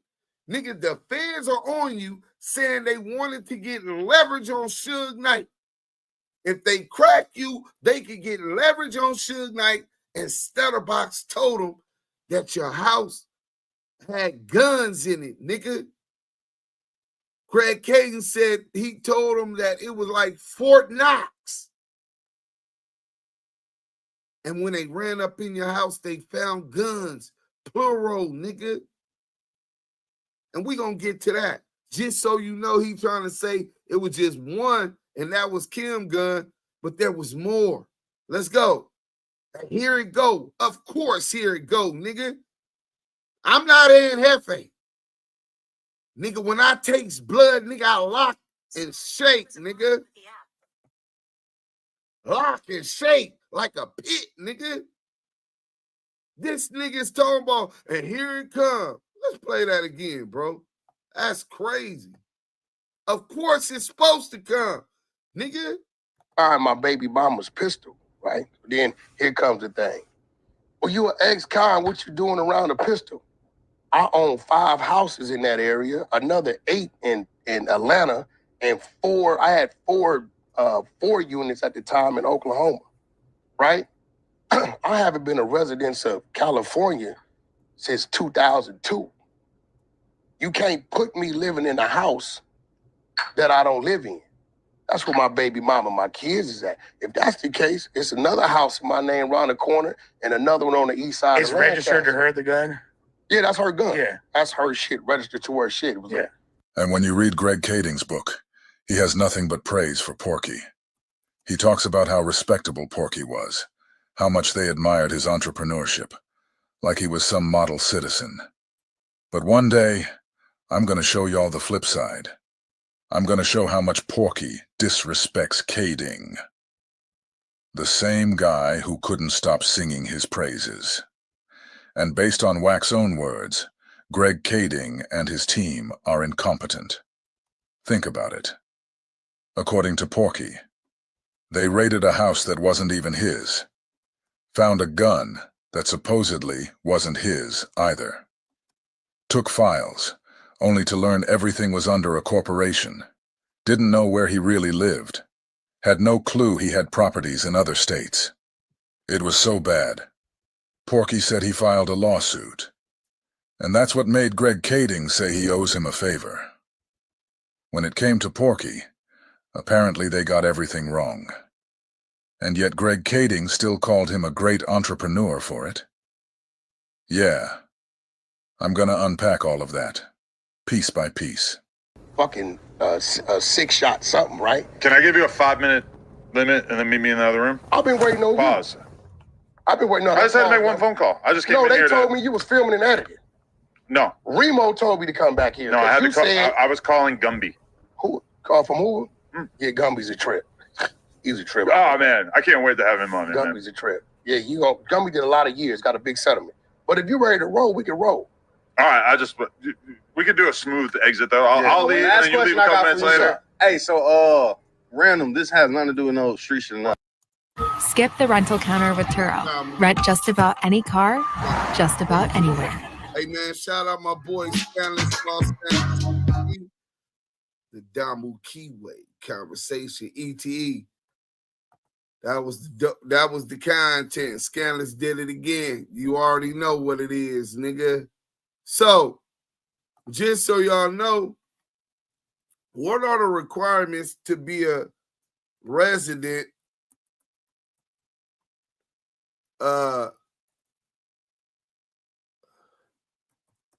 in a home in California?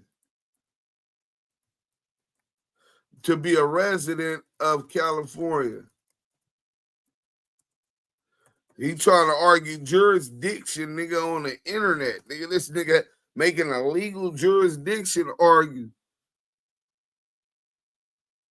All right, so here it go right here. Let's get to this.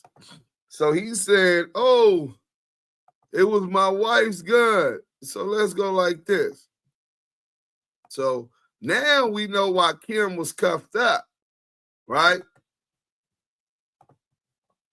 Wack spinning. Oh, let me blow it up so y'all can see it with your own eye.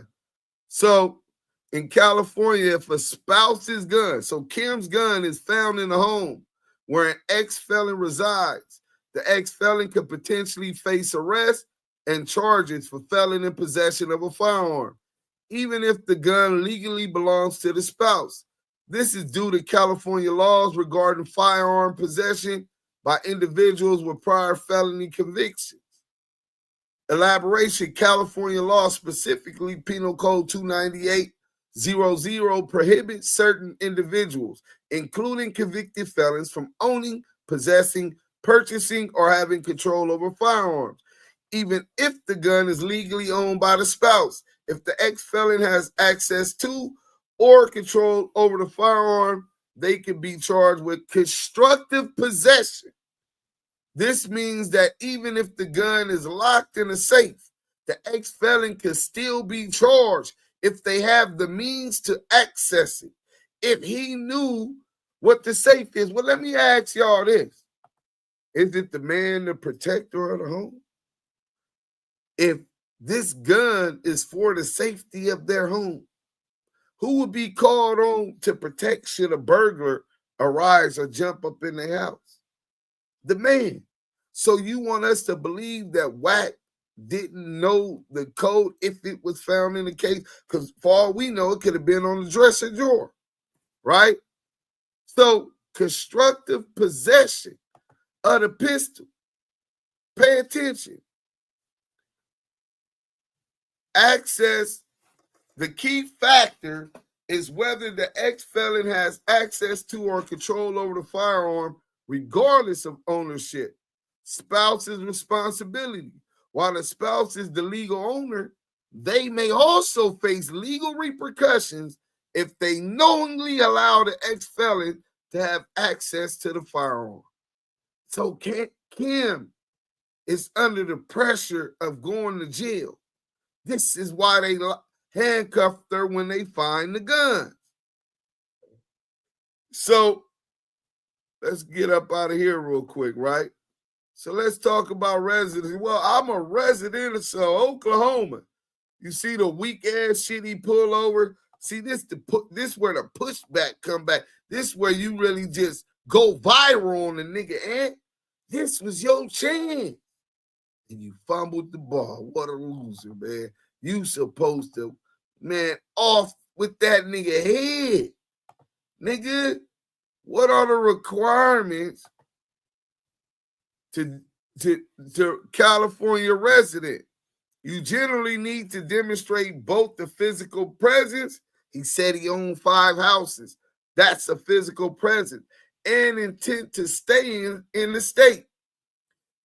For them to get the warrants for your truck registered in the state of California for your home, they had to have evidence that you lived at this home. What the fuck do you mean? Your name is on the motherfucking deed. Hey, where the homie at? We could get into that real quick just to show. This nigga name is on the deed. On that Lancaster or the Palmdale, Lancaster, which was raided. If your name on the deed, nigga, I don't give a fuck what state your motherfucking ID is, nigga. That's present. So look, obtaining a California driver license and vehicle registration.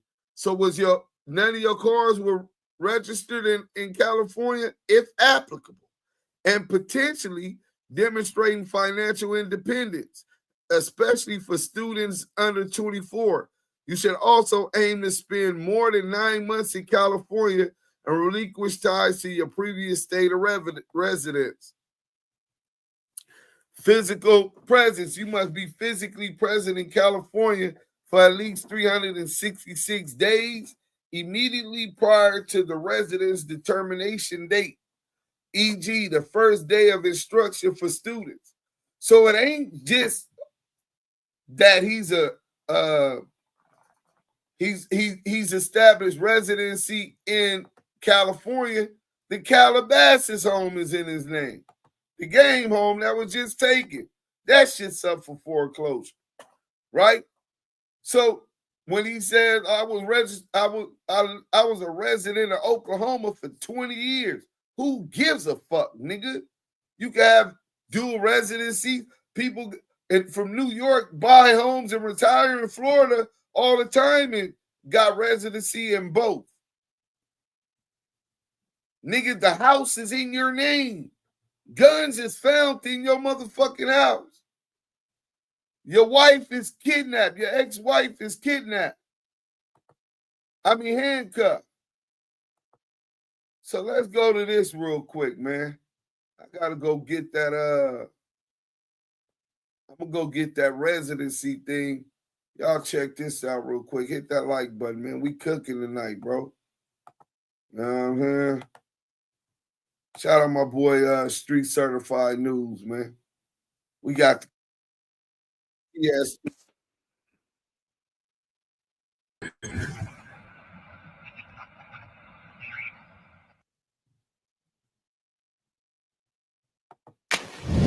What's going on? I'm Larry Hoover Jr. and I'm rocking with Street Certified News. Oh, it is your boy Kiss, man. Shout out to Street Certified News.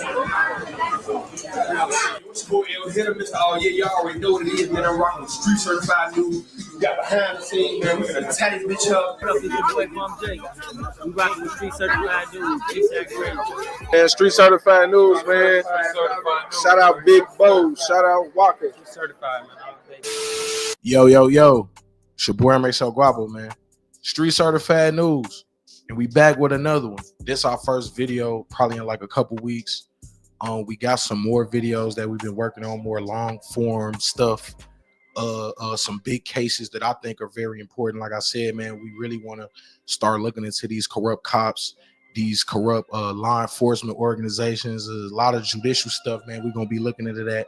So, man, y'all just stay tuned, man. We got a lot of new videos coming up. But we did want to kind of make another video speaking directly about the dude WACK100, man. There was some information that, you know, we didn't put it in the first video, not because we didn't think it was real or anything like that. We just wanted to focus on the extremely important, unbiased facts to the case. Man, hey, we appreciate you guys' support, man.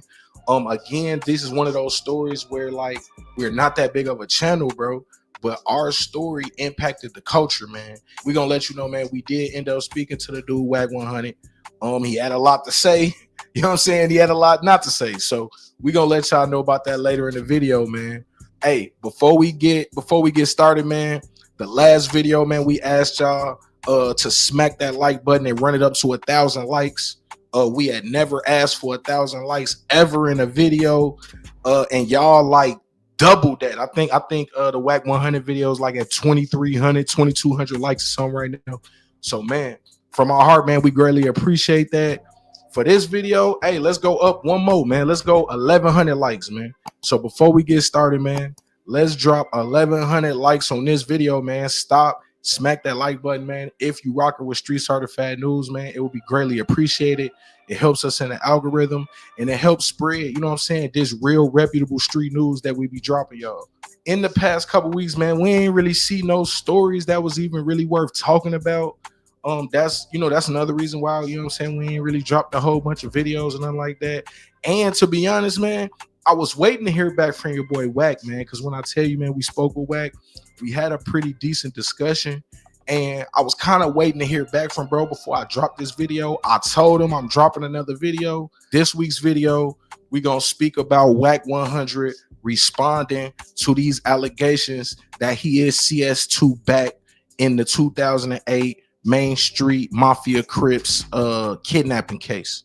On January 28th, 2024, a documentary style video will hit Worldstar Hip Hop's YouTube channel and website, reportedly containing information proving West Coast manager and podcaster WACK100 was a confidential informant in a case dating back to 2008.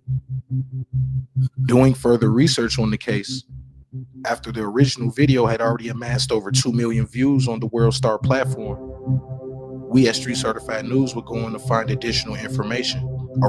Hey, all you niggas that be YouTubers that be trying to validate yourself through numbers, hit your Brandon 2.2 million. This one, 3 million. I'm just saying, y'all niggas playing catch up, my nigga. I was hitting the internet doing numbers with music and real content. We are not the same. Damn, it went back. My bad. Videos that we've been working on, more long form stuff. Get in this chat. Some big cases that I think are very important. Like I said, man, we really want to start looking into these corrupt cops, these corrupt law enforcement organizations. There's a lot of judicial stuff, man. We're gonna be looking into that. So, man, y'all just stay tuned, man. We got a lot of new videos coming up. But we did want to kind of make another video speaking directly about the dude WACK100, man. There was some information that, you know, we didn't put it in the first video, not because we didn't think it was real or anything like that. We just wanted to focus on the extremely important, unbiased facts to the case. Man, hey, we appreciate you guys' support, man. Again, this is one of those stories where, like, we're not that big of a channel, bro, but our story impacted the culture, man. We're gonna let you know, man, we did end up speaking to the dude WACK100. He had a lot to say. You know what I'm saying? He had a lot not to say. So we're gonna let y'all know about that later in the video, man. Hey, before we get started, man, the last video, man, we asked y'all to smack that like button and run it up to 1,000 likes. We had never asked for 1,000 likes ever in a video, and y'all like doubled that. I think the WACK100 video is like at 2,300, 2,200 likes or something right now. So, man, from our heart, man, we greatly appreciate that. For this video, hey, let's go up one more, man. Let's go 1,100 likes, man. So before we get started, man, let's drop 1,100 likes on this video, man. Stop. smack that like button, man. If you rocking with Street Certified News, man, it would be greatly appreciated. It helps us in the algorithm and it helps spread, you know what I'm saying, this real reputable street news that we be dropping y'all. In the past couple weeks, man, we ain't really see no stories that was even really worth talking about. That's another reason why, you know what I'm saying, we ain't really dropped a whole bunch of videos and nothing like that.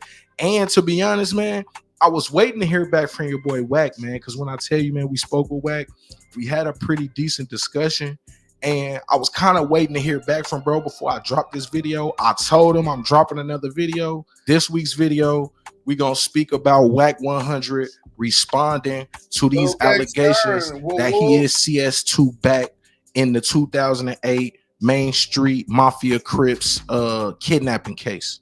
On January 28th, 2024, a documentary style video will hit Worldstar Hip Hop's YouTube channel and website, reportedly containing information proving West Coast manager and podcaster WACK100 was a confidential informant in a case dating back to 2008. Doing further research on the case, after the original video had already amassed over 2 million views on the Worldstar platform, we at Street Certified News were going to find additional information, arrest reports, and statements by the men involved, seemingly confirming the allegations. I was this close to quitting affiliate marketing. I tried everything, Facebook ads, ClickBank, TikTok, and nothing worked. We always want to make it clear, man, we did not break this story, man. Shout out to the big homie Spider Loc, man, Street Certified News, big OG out in Cali, man. He put us in tune with the dude Deuce M's from, I believe it's Kiwe and Damu Conversations. I might have that wrong, but they got a podcast on Clubhouse. And this dude, Deuce M's, man, CEO of Active Chucks, he directed and released a video that hit Worldstar back in January, the end of January 2024. And like I said, man, it amassed over 2 million views. These is dudes from out in Cali, man, where they really broke down the beginning stages of confirming that WACK100 is back, CS2 in the Mainstreet Mafia Crips case. So we always just want to let y'all know, man. You know what I mean? This is really our second video covering it, but it all dates back to the dude Deuce M's and the dude Spider Loc, man, big homie Spider Loc, man. It all dates back to them and the work that they've been doing for months. Like I said, they've interviewed people that were involved in the case, and they've even gotten, you know what I'm saying, the dude WACK100 to speak on it a few times. Either way, man, based off of that video, which eventually got took down. So that's another thing too, man. WACK100 did get that video took down. When we spoke with him, he informed us that, you know, he hit Worldstar with a $5 million cease and desist. If they did not remove the video, then he was planning on suing them for like $5 million, man. So that's why Worldstar removed it. Deuce M's was not, he was not notified about that. So he's pretty upset with Worldstar because, you know, I don't know if he paid his bread. I don't know what he did to get it up there, but usually that comes with its own contract. And, you know, within a few days, even after amassing over 2 million views, the video got took down. And, you know, when we spoke with Deuce M's, I know he wasn't happy about that, but he was happy that, you know, his voice was able to be heard in this situation. After releasing our own report on WACK100 being CS2 back in the Mainstreet Mafia Crip case, the response from our story was surprising. Other YouTubers and podcasters began reporting on the case. Even fellow No Jumper host Brick Baby, throwing a paperwork party on his weekly show, seemingly making fun of the fact that WACK100 had been called out. Many people from LA hit us to thank us for spreading the truth about WACK100. And while all of our supporters showing us love was great, in the following days we felt that we needed to reach directly out to Wack himself.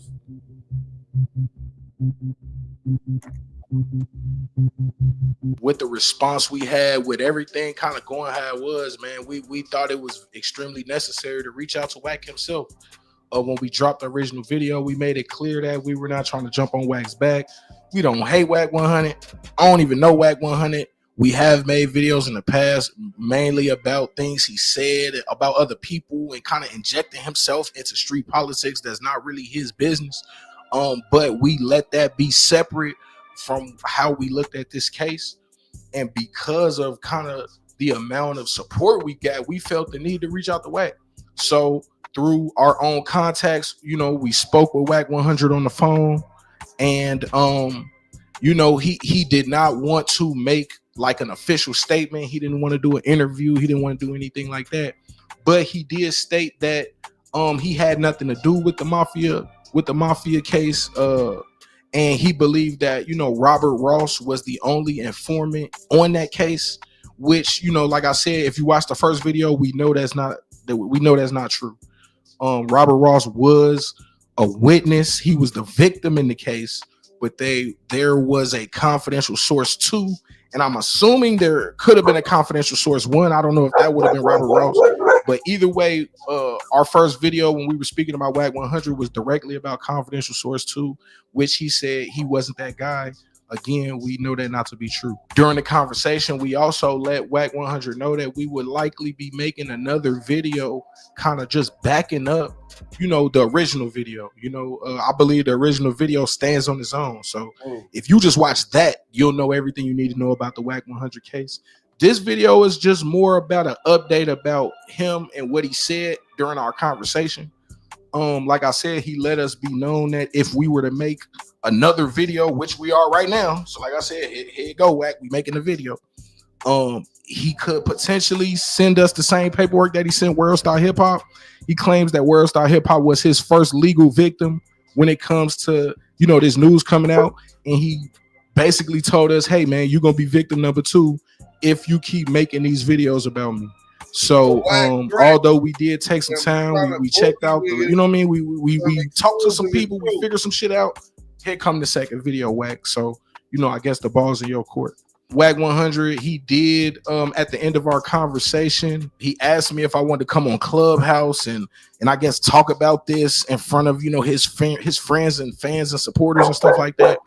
That was something that we declined, but seeing as though we're making another video about Wack, man, we'll leave that up to y'all, man. Let us know in the comments, man. Do y'all think we should hit Wack up and go on Clubhouse and argue with this dude in front of all his friends? I don't really see any benefit in it other than, I guess, drama. You know, people could record the conversation and it could go up on YouTube or whatever, but that's not really what we in it for. So like I said, just presenting the case and then doing the following update to his response, to me, that's newsworthy. Going on Clubhouse and arguing with WACK100 is not really that important to me, man. To be honest, the case not even that important to me, man. To be honest, you know what I've been watching the last couple weeks? Water engines, man.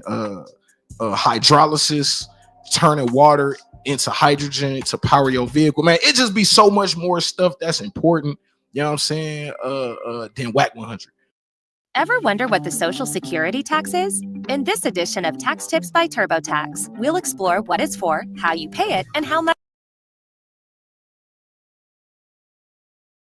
But either way, we'll let y'all know, man. Y'all let us know in the comments, man. Should we hop on Clubhouse and argue with this dude Wack? Also, it was another thing. Like I said, at the end of our first video, we basically laid out everything that CS2 did, including warning the Mainstreet Mafia Crips about Robert Ross being an informant. This is something that we told you guys in the first video. WACK100 admitted to during a Clubhouse interview. We asked him directly about that. Say, hey, bro, you admitted that you helped save 7 Mafia Crips from going to jail. Like, that's exactly what CS2 did. You know what I'm saying? On the wiretap, he was caught contacting Mark Stevens, contacting Liddell Rawls, and basically warning them that, hey, there's a snitch in your camp. We asked him about that. Again, this was something that he said, hey, I don't got nothing to do with that. I don't know nothing about the Mainstreet Mafia Crips. I don't know nothing about that case. Again, we know that not to be true. What about the Stutterbox case? What about the case? When you freed Okay, hold on. You said you freed Crips. I did. I freed 7 of them. I definitely did. Do you want me to bring one of them in the room? That was one of the 7 from his neighborhood. I'll tell him. You want me to bring him in here? That case like a little fishy, Wack. I ain't gonna hold you. What case a little fishy? I was never on the case. One of the biggest pieces of information, I ain't gonna call it evidence because we is not 12, you see what I'm saying? But one of the biggest pieces of information, that we had when we made the original case or the original story about WACK100 being CS2 back was a LA County arrest. WACK100 admits that his home was raided, and they took a whole bunch of documents and paperwork and stuff like that. When they raid your house and they do that, you are arrested. Like, they're not going to raid your crib and not arrest you. You see what I'm saying? So he was temporarily arrested, detained. Whether the charges stuck or not, it seems like they didn't. But a report was generated by this LA County Sheriff raid. That report, we were able to obtain that report before we made our first video, and it was very helpful with corroborating things that came from the wiretap transcripts and also corroborating things that came directly out of WACK100's mouth, man. So like I said, Wack, bro, be safe when you out here in these streets, man. The streets is not rocking with you, man, and you going to war with a lot of people, and I don't know if it's gonna work out for you. You see what I'm saying? I hope so, though, man. We don't wish nothing bad on nobody. But yeah, man, hey, it's your boy MSO Grapple, man. Street Certified News, man. We out. That's my boy, Street Certified News, El Guapo. He got big chains and all that now, you know? That's how he got it cracking. But listen, hit that like button, share, tell a friend. Y'all ain't here with the dime. It's Deuce Sims. Let's go to so I told y'all I wanted to show y'all the deed paperwork. So he said that wasn't his house. That gun wasn't found in his house. Cash M. Jones, interspousal grant deed. This right here is Wack's signature at the same address that was raided. Calabasas. Oh no, that's the different one. Boom. All right, let me go ahead and put this over here. Let's get to this content. We own it. Oh, on the poll is crazy numbers. Active in the chat's where it's at. Why Wack meet with the federal task force twice? Because he CS2 back 34%.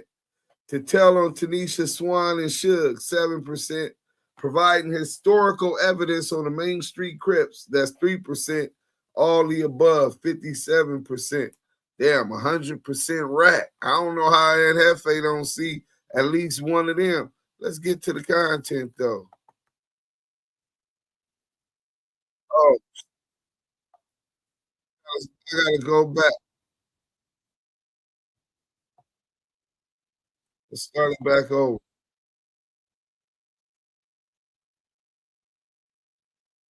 TV, man. Previously in part 1, we found out from Robert Ross, also known as Stutterbox, a Mainstreet Mafia Crip and WACK100's neighbor, that WACK100 or CS2 back got his house raided for getting caught on a wiretap on a conspiracy to commit murder.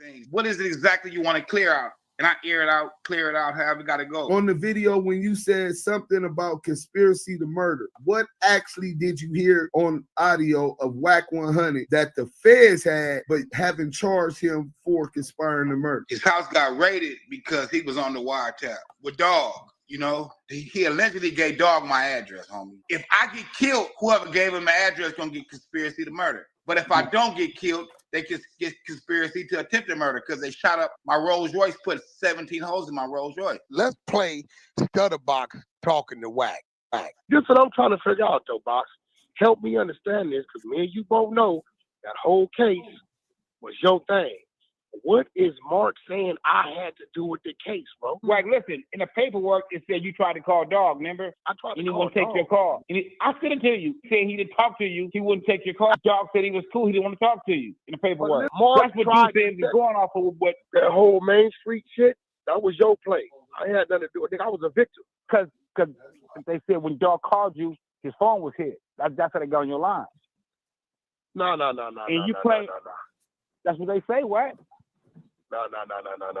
As you can see by now in this first part, Stutterbox clearly implicates WACK100 into this case, not only in an interview with Deuce M's and Stats 280, but also right to Wack's face on the recorded phone call. In part 2 of this video, Let's take a look at the actual paperwork from the case, which exposes WACK100 as a confidential source in the Mainstreet Mafia Crips case. We're gonna get into the paperwork. The paperwork is a transcript of a wiretap. And once I get into this paperwork, you're gonna understand that Wack was one of the names that the feds used for confidential source number 2. So Wack also says CS2.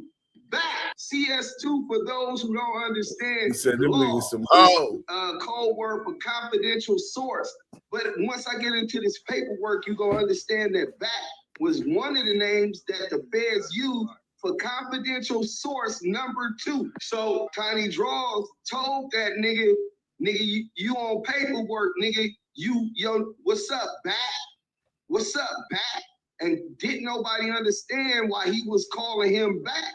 You lying. Are you dumb or something? How young Back? Go ask How your young Back? uncle if he didn't see my daughter. How young Back? Let's talk about a little Back. Who's Back? I don't know. You know who Back is. I don't know. You know who that exactly who Back is, nigga. I don't know who that nigga is. You know exactly who Back is. Stop playing I these don't games, know nigga. who that nigga is. You know about Marky Mark. You know about Stutterbox. You know about Dale Dog Back. Stop playing these games, nigga. Stop playing these weird ass games, nigga. Yeah, stop playing these games, nigga. Hold on, what Stutterbox got to do with something? Yeah, you. Hey, what Stutterbox? Man, put that on Pyro. Put that on Pyro. That's gonna be another story we gonna talk about later. What's Stutterbox got to do with something? I'm talking about that paperwork, nigga. You know exactly what I'm talking about. You saying I'm on paperwork? Bro, am I lying? Put that on Pyro, you not. Wax on paperwork? Put that on Pyro, you not. Put that on 6-0 Wax on paperwork. Crip, nigga, you on paperwork. Put that on Pyro, you not. Put that on. Man, put that on Pyro that you got on that case. Produce it. Put that on Pyro that you got on that case. You know I'm the one got told on, Put that on Pyro, we didn't make statement. So Tiny Draws said that the nigga name was Back and that he was on paperwork. Well, the paperwork is a transcript of a wiretap. And it's from Deldog from Mainstreet Mafia case, rest in peace. So we goes to the first page and it has the session 18202. This is the wiretap, date and time 8/5/2008 through 9/22/38 to 9/29/39. Duration for 7 minutes, 1 second. This is the feds breakdown. Dale tells Stevens that your boy Box, referring to Stutterbox, we can all agree to that, right? Went south. Back wants Dale's phone number. Back needs to talk to Dale. It's important. Back Wack, right?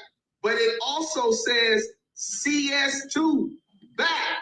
CS2, for those who don't understand law, is code word for confidential source number 2. At some point, you get a phone call from WACK100, Cash Jones. What did he contact you concerning? He wanted to reach out to Del Dog, rest in peace. I got the whole transcript, transcripts of the whole wiretap. Lawyers that was involved, they was able to get the discovery. But when you get the discovery, was part of that the actual wiretap? Do you see your conversation with Cash Jones in them transcripts? Paperwork, they put him as Back.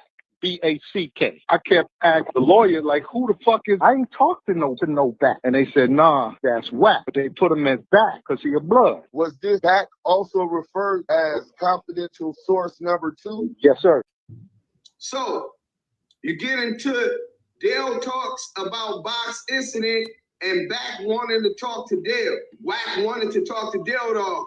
Mafia talk and someone talking too much. Box with a question mark. Sound like Back, which is Wack, has info on Stutterbox and talking about phone lines being compromised. So Wack is wanting to talk to Del Dog, so he goes through the Mafia's talk, who we gonna use as Mafia talk for this, not to involve nobody else, right? He tell Mafia talk, look, I need to talk to Del Dog. That nigga Stutterbox went bad. Well, Wack knows Stutterbox because that's his neighbor. In fact, that's how Wack even know Del Dog. So the only way you would know that the wires is tapped, and the only way that you would know that Stutterbox had went bad, nigga, is if you done went and talked to them people. Wack admitted that he did go talk to them people on the 64th floor. Raided my motherfucking crib, didn't find nothing. Cut my wife up, searching, going through everything. They ain't found nothing. When I went down to the federal building with my attorney to get my shit they took out of my office, every bitch was on that floor with FBI flak jackets on. That's the first thing I saw. I'm like, damn. It goes into saying, lady birthday, bro. The game. 2 messages on Mark's phone. Mark is involved on the gang business and operations. Duke. Back is calling on another line to Mark. It says, hit me about 3 times. He want me to give you a number, so I'm calling to clear with you. First before. So Del Dog was like, I'm cool on that, brother. Right? Nigga, he don't even want Wack to know his number. So the nigga Mafia, he come back and say, oh, okay, you don't want? All right, so you don't want to do no hollering, all right. He said, what's up with you though, man? Del Dog changed the subject. So the dude Mafia style say, what we'll talk, man, you know, I just need to know, man, you when I talk to Back, which is WACK100, I'm just gonna tell that nigga, man, oh man, well, you know, homie, you been on the phone with dude, and you know, like basically you been on the phone with Stutterbox, and you know, like, you know what? I'm saying you right, man. No telling what lies he told a nigga on the phone. You know what I'm saying? So they already own Stutterbox and WACK100. And then also this Del Dog. And then when you call the dude, you make the dude talk about certain stuff on the horn, you know that's what they got going on. He talking about Stutterbox and WACK100 got that going on. I ain't got no time for this dude. So then Mafia style say, I mean, you know that's good information. See, now I know how to, like I said, I ain't helping the Wack boy in a minute. You know what I'm saying? He called me out of the blue yesterday. Not yesterday, last night. Hit that like button. And this morning. And I just need to know how to play it cool. You know what I'm saying? Nigga probably said, man, nigga going to jail, you know? Laugh. The nigga got to laugh. So that's the first page. Hold on, we ain't finished. We got some more shit that's gonna talk about that. Or confidential source number 2, aka WACK100. Go to the next page with other leaders of the large gang organization. CS2 is able to provide limited information regarding violent assaults committed by the Mainstreet Mafia Crip, including shootings, burglaries, and murders. Confidential source 2 is unwilling to testify in court against members of Mainstreet Mafia Crip because confidential source 2 is fearful of retaliation against confidential source 2 and or confidential source 2's family. Tiny Draws called that nigga back because he already has seen this, bro. That nigga wasn't capping and he knew he could stand on that. WACK100 is confidential source number 2. They put him as Back, B-A-C-K. I kept asking the lawyer, like, I ain't talked to no Back. And they said, nah, that's Wack. But they put him as Back because he a blood. They say that he provided reliable information previously. The nigga say confidential source number 2 has provided reliable historical information concerning the Mainstreet Mafia organization. However, confidential source 2 is only aware of certain aspects regarding the organization's criminal activity and narcotic distribution network. So he only know a little bit about how they move and work. Confidential source 2 has no knowledge or information regarding the methods in which narcotics are being transported to the Los Angeles area and distributed to Mainstreet Mafia Crip gang members. Additionally, confidential source 2 is unable to provide information regarding the narcotics. Y'all gotta hit that like button, share. We hanging out. Wait the fuck up. That they are using to laundering their narcotic proceeds. Confidential source 2 is only able to identify a limited number of Mainstreet Mafia Crip gang members. Confidential source 2 is unable to provide specific information regarding the organization's extortion activities, methods of monetary collections and distribution of proceeds, because he ain't from Mainstreet. He only was dealing with the nigga Stutterbox. This nigga WACK100 been on paperwork. Confidential source number 2, aka Back, aka WACK100. He was the one calling the main streets trying to get in contact with Del Dog, saying that Stutterbox told him. When Wack asked for the number, he refused. He told the homie, nah, nigga, this nigga been on the phone with him, nigga. That's how I met him through that nigga. If Stutterbox, and he could be a rat and all that, that don't mean he lying about WACK100 being on a wiretap talking about conspiracy to murder. That holds the same exact time as murder, a life sentence. And if that's what you on wiretap for, and if that's what they came for you for, then how you out of jail? Coming up in part 3, Deuce M's and Stats 280 speak exclusively with the last key remaining character in this case. And the person WACK100 directly calls on the wiretap, according to the paperwork. Money Mark Stevens. In this bombshell interview, Shaq's business manager, Mark Stevens, exposes WACK100, a.k.a. Cash Jones, the former Death Row affiliate, and Pacoima Piru Blood, as a confidential informant for the FBI, with detailed, corroborating evidence and paperwork that leaves no doubt that WACK100 is in fact confidential source number 2, or CS2 back. All right, what we gonna do is we gonna get to this real quick. So that's me breaking down the work in the original long version, part 2 of the long version of the Hip Hop Police documentary that went viral on Worldstar. Let's go. We had the 3-part long. We'll get into 3 next. Well, we'll get into 3 next. Let's see. I don't know why it's not playing. Boom. Let's go there. We ain't playing that. And we go here. You tried to call Dog, remember? I tried to and he call won't take Dog. your call. And I sent it to you. And he said I talked to Dog. But he said he didn't talk to you. He wouldn't take your call. Wait. And I think Mark tried to set the 3-way up. But they said he wouldn't talk. Yeah, and Dog said he was cool. He didn't want to talk to you in the paperwork. But listen, you got to remember, Mark That's what tried you said is going off of what Dog didn't want to talk to you because they said when Dog called you, his phone was hit. That's how they got on your line. No. That's what they say, Wack. Wack, listen, in the paperwork, it said you tried to call Dog, remember? I tried to and he call won't take Dog. your call. And I sent it to you. And he said I talked to Dog. But he said he didn't talk to you.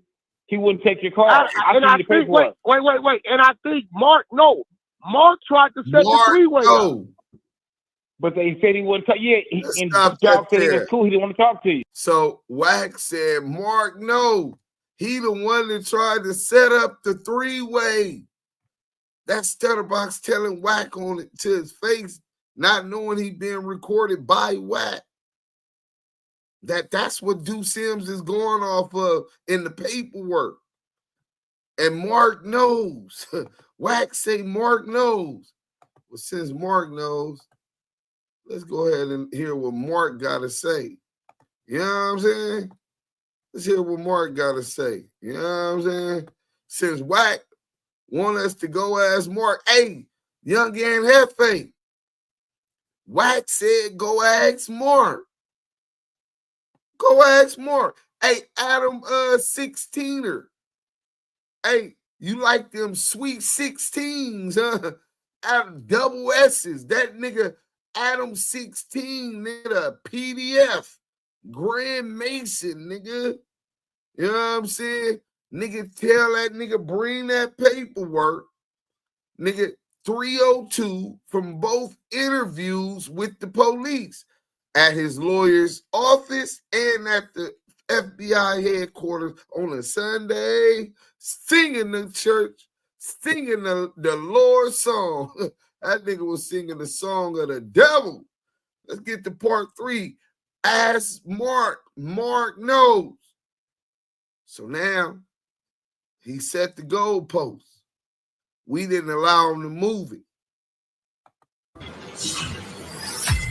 Yo, it's Duff for the Cloud Chaser TV, man. In part 1 of this case, we learned from Robert Ross, also known as Stutterbox, a Mainstreet Mafia Crip, and WACK100's introduction into the case, that WACK100 or CS2 Back's house got raided for getting caught on a wiretap on a conspiracy to commit murder, which he never went to prison for, according to the paperwork.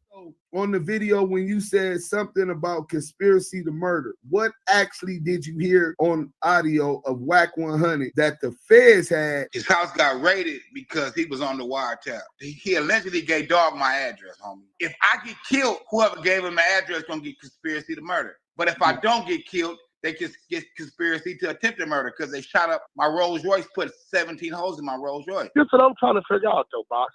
Help me understand this, because me and you both know that whole case was your thing. What is Mark saying I had to do with the case, bro? Like, listen, in the paperwork, it said you tried to call dog, remember? I tried to and he call won't take dog. your call. And I sent it to you because they said when dog called you, his phone was hit. That's how they got on your line. No. And you play. That's what they say, what? By far the best move I made managing my team, got Connect team, and don't do schedules. I told y'all we got the content. I'm over here cooking. The least y'all can do is hit that like and share it to a friend. Let's go. As you can see by now in this first part, Stutterbox clearly implicates WACK100 into this case, not only in an interview with Deuce M's and Stats 280, but also right to Wack's face on the recorded phone call. In part 2, we saw Deuce M's break down the paperwork with the transcript on which WACK100 or CS2 Back was caught red-handed as a confidential informant for the FBI, with detailed, corroborating evidence and paperwork that leaves no doubt that WACK100 is in fact confidential source number 2 or CS2 Back. The paperwork is a transcript of a wiretap. And once I get into this paperwork, you're gonna understand that Back was one of the names that the feds used for confidential source number 2. So Back Wack also says CS2 Back. CS2, for those who don't understand law, is code word for confidential source. WACK100 being on a wiretap talking about conspiracy to murder. That holds the same exact time as a murder, a life sentence. And if that's what you on wiretap for, and if that's what they came for you for, then how you out of jail? In part 3, Deuce M's and Stats 280 speak exclusively with the last key remaining character in this case, and the person WACK100 directly calls on the wiretap according to the paperwork, Money Mark Stevens. In this bombshell interview, Shaq's business manager Mark Stevens exposes WACK100 aka Cash Jones, the former Death Row affiliate and Pacoima Piru Blood, as a confidential informant for the FBI. What's going on? I'm here. You got Mark Stevens on, and Okay. Hey Mark, can you hear me? Yeah, I can hear you. Can y'all hear me? Yes, sir. Yeah, we can hear you. Salute Mark Stevens. This Stats 280. Salute everybody. Salute. Yes, sir. So you was cool with him from the beginning, even negotiated on some business as he. Yeah, I met him. I met him with Stutterbox. I met him with the homie Stutterbox. That's how I first came to meet Wack, was through the homie Stutterbox. Right? When I met him, dude was driving trucks, seemed to be cool. Box was like, yo, this was his neighbor across the street. He seemed to be cool. When Stutterbox defected, Wack picked up the phone and was basically being the interim, the middleman, because he was telling me Stutterbox was defected, and I was like, okay, but my whole thing is if he defected, why are you fucking with him? Right. So he says that Stutterbox defected, and then you get some phone calls asking to speak to someone else, right? Yeah, he called me. He called me, man. It was, man, a series of calls, 4 or 5 calls. He wanted to reach out to the homie, rest in peace, Dell Dog. And I don't give out nobody math. So I called the homie, Dell Dog. I'm like, yo, homie, you want to holler at this dude or what? Because he keep calling me. And he was like, nah, I'm good on that. I don't want to holler at dude. So at some point, you get a phone call from WACK100, Cash Jones. And when he contact you, what did he contact you concerning? He wanted to reach out to Dell Dog, rest in peace. And he wanted to give Dell Dog some information that he had gotten from Stutterbox, right? It's like he was getting information from Stutterbox on what his plan was and what the get down was gonna be. And he wanted to talk to the homie and talk to him. And dog wasn't getting on the line with him. And he kept blowing me up because he wanted me to get him on the line. Smart man. Rest in peace to Del Dog, man.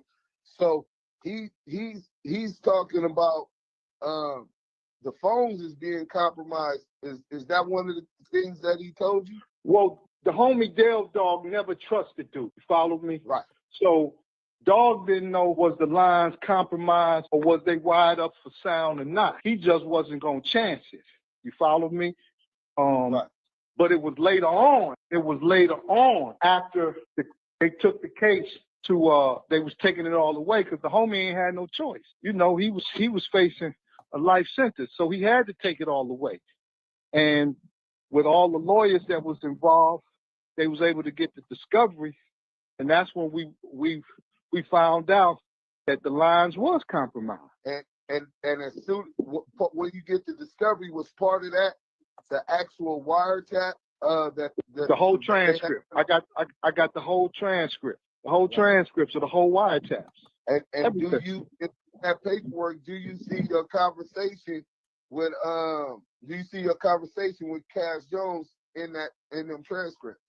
That was the initiating. That was the initiating when they started recording. Right. And how did they refer to Cash Jones?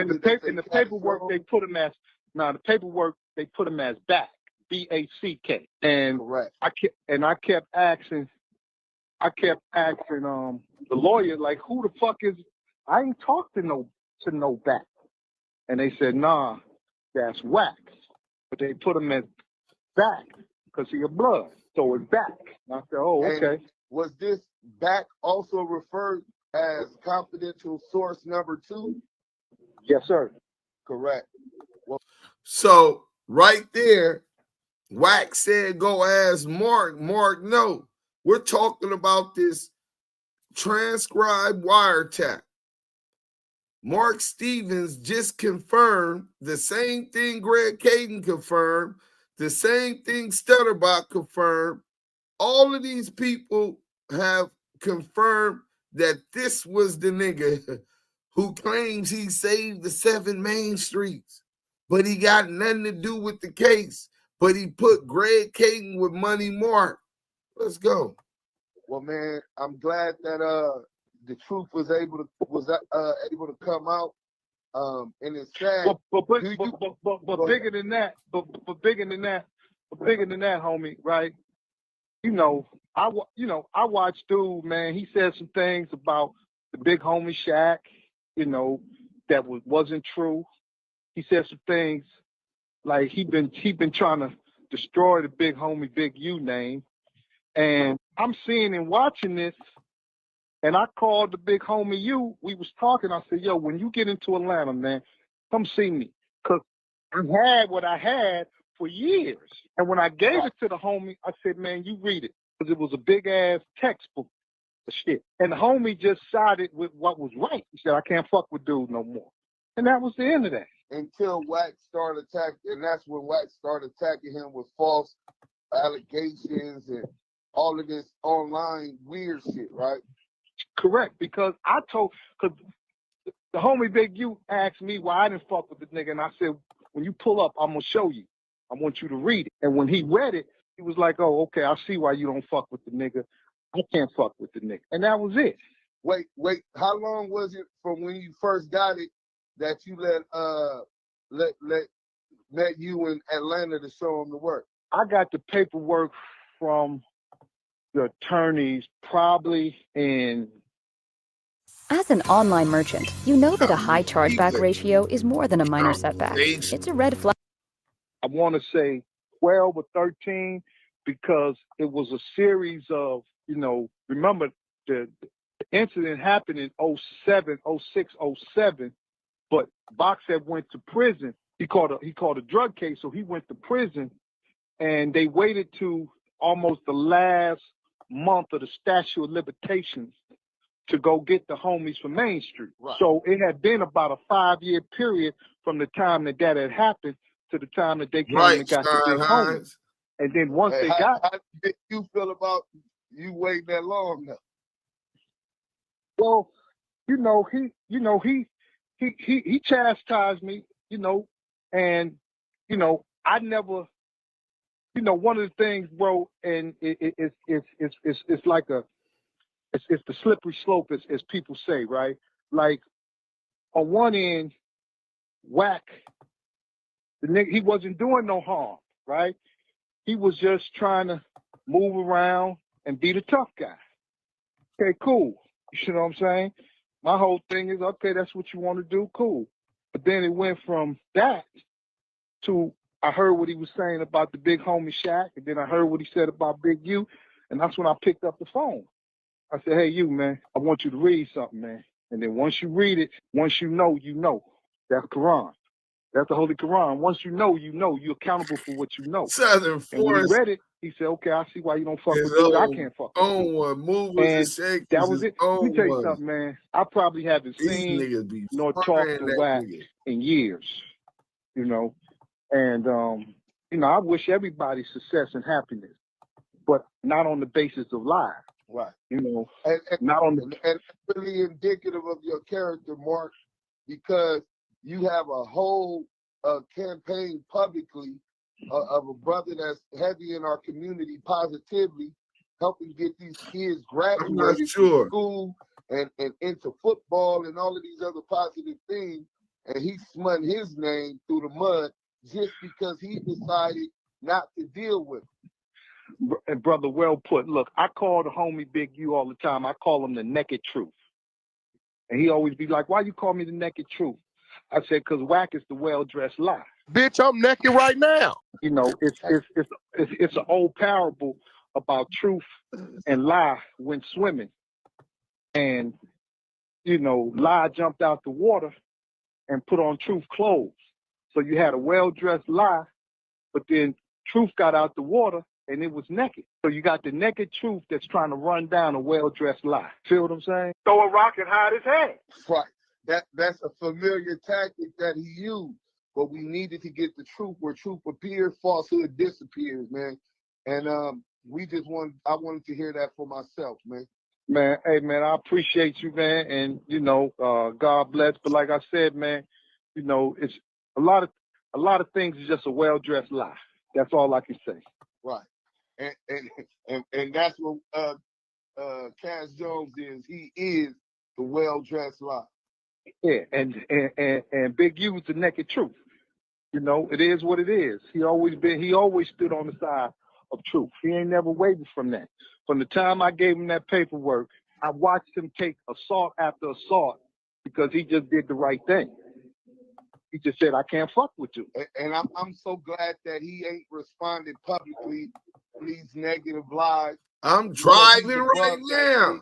Just want to holler at my folks. You just stay Good high. looking, Don't let this man trick you up off the street or the feeling like you got to address every lie he makes up every day. Well, and then you got to understand too, bro, it's, like I told you about throwing a rock and hiding your hand. What's the motive for throwing the rock to begin with? Like, we know the rocks is being thrown, but what's the motive? Like, only thing I saw the homie Big U do, put out a great documentary on hip hop. I see him, man, putting these kids through college and sending them like I'm trying to understand what's the motive, or it's a motive that we can't comprehend because we don't think on those levels. You feel me? Hey, that's perfectly said. And I'm gonna tell you this: in all of my life, being from the community of South Central Los Angeles, only time I ever heard of a public artificial dissemination of disinformation was through COINTELPRO and J. Edgar Hoover, man. And I'm just gonna drop that jewel and let you go, man. Man, I appreciate y'all, man. Y'all have a good day, man. Likewise, brother. All right, salam alaikum. WACK100, who built his metaverse career by arguing about snitches and paperwork, has himself been exposed as a confidential informant for the FBI. According to paperwork and first-hand witnesses, when you look at the paperwork and talk with the individuals directly involved in this Mainstreet Mafia Crip case, it becomes abundantly clear that WACK100, the former death row affiliate, and Pacoima Piru Blood, was previously a confidential informant for the FBI. Oh, yeah. So, there go part 3. I'm telling right now. That nigga telling right now, nigga. We gonna go out on this last video. Scandalous Los Angeles. I'm gonna get into the chat before I started, but this was Scandalous talking about Yung Ant Jefe says WACK100 is not CS2 back. So we making progress with Yung Ant Jefe, man. He went from saying, I know he ain't CS2 back. You know what I'm saying? Till right now, he questioned him not once after Wack spent, questioned him twice. And in all due respect, he ain't supposed to be up there with him. I don't feel he's supposed to be up there, period. Just how he tried to represent himself and him being a reflection of his hood and the values thereof, right? If you're going to rep the gangsters, then you rep it right. You know what I'm saying? And I'm not saying he got to handle it. That's not Crip business. That's not A-Trade business. But when you speak on it, you know what I'm saying, and you do your due diligence, you're also putting your credibility on the line.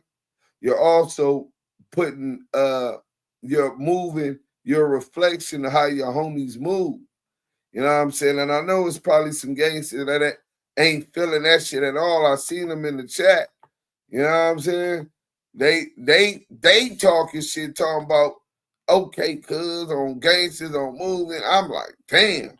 You know what I'm saying? So it's definitely at a point where he's ignoring it, and rightfully so. It is, like I said, it really ain't his business. But when he spoke up on it, you know what I'm saying, press the issue. Not saying beat him up, but get to the facts.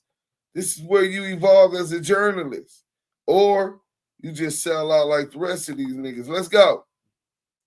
Situation like the situation with Wack. I know Wack can tell on the main streets, although I covered the Deuce M's Active Chucks segment because how it was placed together, it was good content and it didn't do no numbers. And I was really on it and wanted to listen to it like, some of this stuff was interested. But yeah, once it got to certain parts, I did know, like, hold on, Wack did what? No, I know the situation because I got friends from over there in the main streets, and as well as I was in jail when this situation was going on. But as I said, it was a good segment placed together, but it just didn't get no views, or the views I think the content should have warranted. But that part of it definitely was false information. Wait, Ant Jefe said that the video didn't get no views. The video did 3 million on Worldstar Hip Hop, over another million on Worldstar Hip Hop YouTube, and we don't even know how many more on the other ones. Then the video he reacted to was Street Certified News. Street Certified News. Let's get to that real quick, man. Certified News. I want to see if you got one video that did more than that video. I'm talking about one. I'm finna pull your shit up since you calling out numbers and talking about what motherfuckers ain't doing, what our content ain't doing. But we do appreciate you reacting to it. Let's get the money, right? So video, and I think it was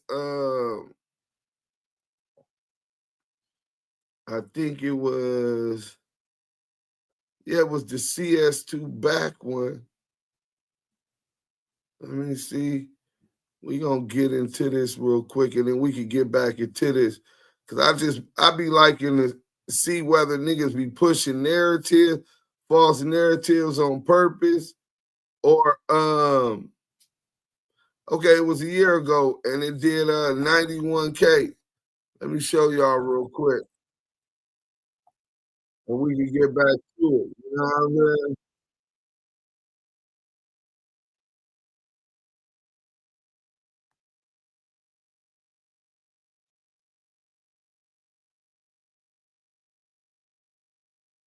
$91,330, right? This is what he reacted to. And that motherfucker did almost 100,000. What my nigga Street Certified TV said, man, I done fucked with you multiple times now, and we ain't missed yet, nigga. What you mean, nigga? 91,000. Going, what's his name? Yung Ant Jefe, and he on No Jumper. He gotta have at least one video that's over 90,000 popping it like that. He got 34,000 subs too. Damn. Oh yeah, he over there eating, huh? All right, so videos. 15,000, 23,000, 20,000, 24,000, 28,000, 35,000, 23,000, 23,000, 22,000. That nigga over there eating, nigga. Y'all, that ain't no motherfucking 90,000 I seen yet, but nigga, you don't need 90,000 when you doing dubs every video, 15s and dubs every video. But I don't know how often he goes live, but he's doing numbers, nigga. You know what I'm saying? Chunky numbers, nigga. All right. I still don't see nothing at 90 or 100 or nothing. Yeah, I don't think he got none. He got a 95. A-Trace call in on 4 extra, just start tripping. Okay, yeah, but the thing is, he said it didn't do no numbers, or maybe he just meant it didn't do the numbers he felt that it should have done. Like he thinking that it should have been viral, like the Worldstar hip hop video I released. Maybe that's what he meant. I'm just trying to get some understanding, brother. You know what I'm saying? We definitely gonna do it, but hey, congratulations to the brother. That nigga over there eating on that motherfucking YouTube page, nigga. You know what I'm saying? He getting him a nice little cheat neck. All right, I'm finna talk to Booger. Check this out.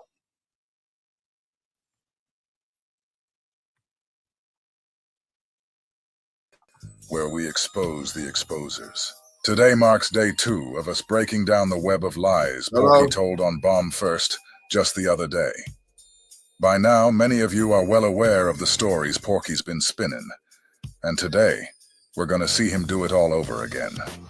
So again, we'll be peeling back more layers, exposing more contradictions, and revisiting some critical details that have been overlooked or flat out twisted.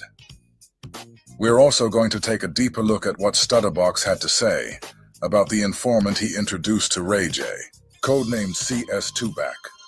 The other day, Yung Ant reacted to one of Deuce's live streams, and whatever was said clearly struck a nerve, because Porky snapped, publicly disrespecting Ant on Reggie's live.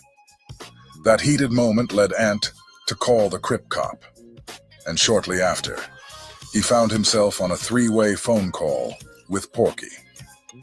A phone call that was almost certainly being recorded by federal agents. These aren't just casual conversations. When you're dealing with known informants and open investigations, everything is monitored. After that call, Yung Ant went live to tell his side of the story. And at the very end, he dropped something that caught me off guard. He said he knows for a fact that Porky didn't snitch on the main streets. Let that sink in. Because if that's true, it flips the entire narrative. If Porky didn't snitch on the main streets, then he can't be CS2back. And if he's not CS2back, then that means we've been pointing fingers at the wrong person this whole time. But we all know over here, without a shadow of a doubt, that the pork belly pit poodle is indeed the one, the only CS2back. So your Texas gun case was dismissed by an interest of justice. So this is what you got to do, right? Not from a bad search. Why do you lie about that is what he want to know. So go ahead. What do you mean? Okay, but see, I think what they missing, Reg, was this. I only filed our motion. We stood on our motion. See, just because you strike a motion down, don't mean you walk away from the motion. But I see you spent about $30,000, $40,000 fighting this case. I remember you showed me something like that. $390,000. Did you catch that? Porky has been claiming he paid $390,000 for his Texas gun case. But Reggie just called him out, saying it was actually only $30,000. To top it off, Reggie reminded him that he'd already shown him the documentation to prove it. Going back to school felt impossible. Then I learned that VA covered tuition, supplies, and a cooking right now. Okay. Now, hold on. I'm about to fuck you up, Reg. Okay. I had 2 attorneys. Okay. I had my point attorney in Cali, which you know who this is, but I never told you it was, because I didn't trust Texas. So I went to my attorney in Cali, and he said, I'm a Jewish guy to Beverly Hills.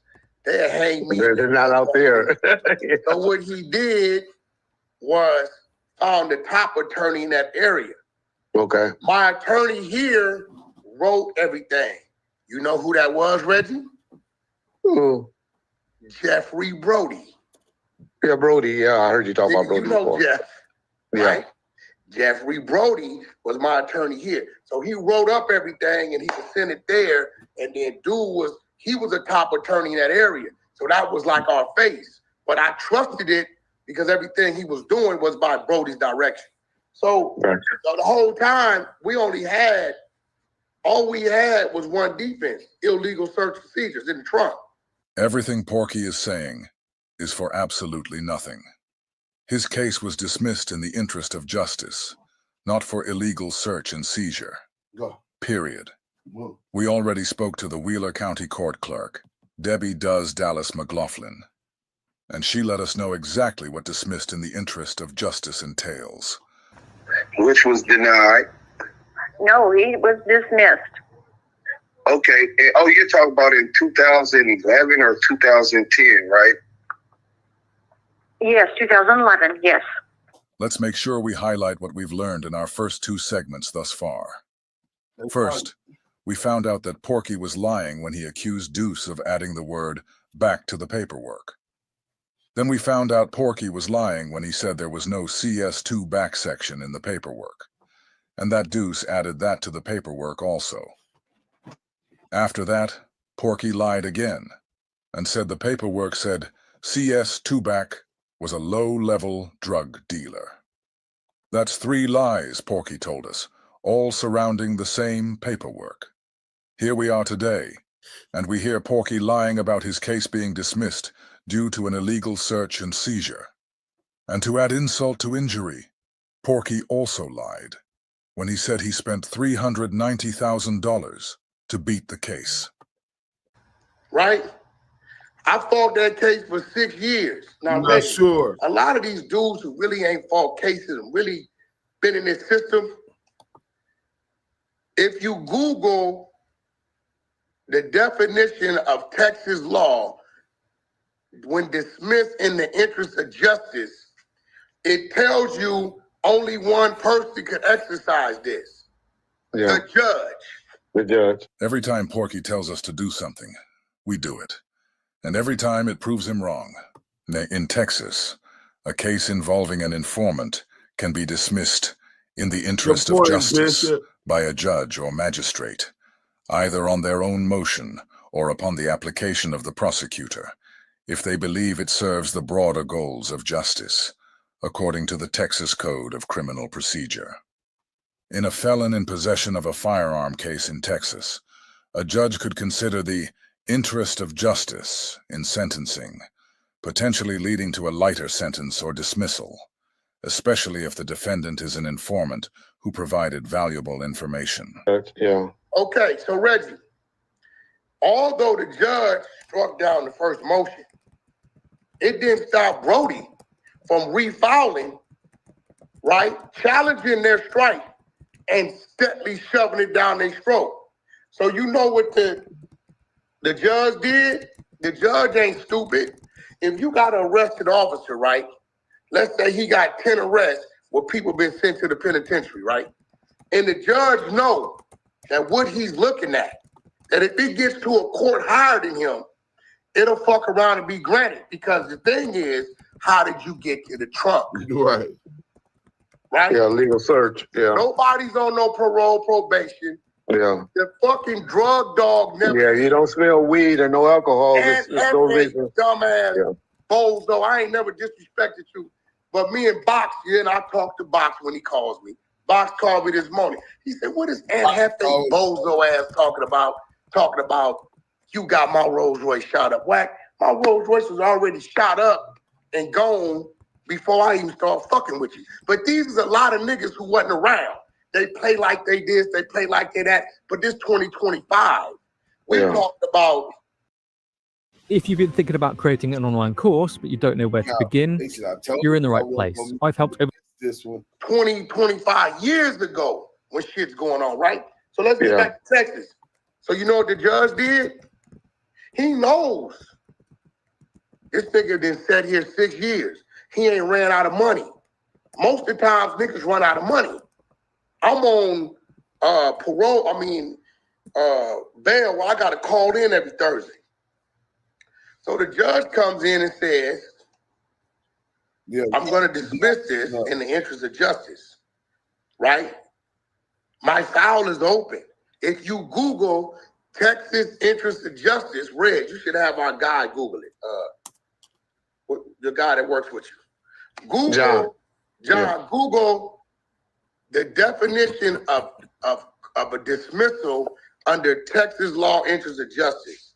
And it's gonna tell you when the judge may deem that the evidence is a little shabby or this or that, the judge can step in and say, we're just gonna let the whole case go. In a felon in possession of a firearm case in Texas, a judge could consider the interest of justice in sentencing, potentially leading to a lighter sentence or dismissal, especially if the defendant is an informant who provided valuable information. Let's go. Yeah, and the most important thing, y'all, is y'all gotta understand, Wack allegedly went out there because his brother had just got killed the day before. So, and the guy that allegedly did this was found now guilty. If Wack was working with him, and this is me just talking, I never said this to Wack before. If Wack was working with him like these people want to try to indicate he was doing, trust me, that nigga would have got found guilty. Reggie knows how to put you on the hot seat and throw you a bone to avoid detection. Well, first of all, I was going out there to pick my mother up.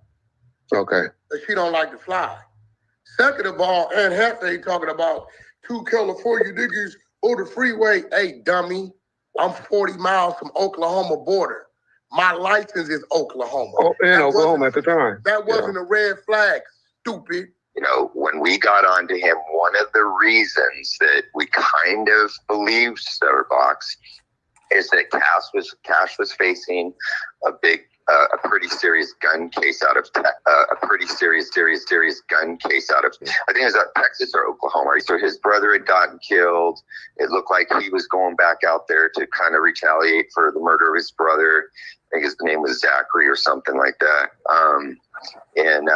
So when we're hearing about him and we're like, shit, we can find this guy. He's got charges pending where he's got these fucking, assault rifles and he's got an Oklahoma driver's license and all this. We're like, oh, okay, maybe, this guy could be a serious player because of that. And so then when we came up empty-handed, and I don't know whatever happened to his Texas case, to be honest with you. They don't take guns so seriously out there.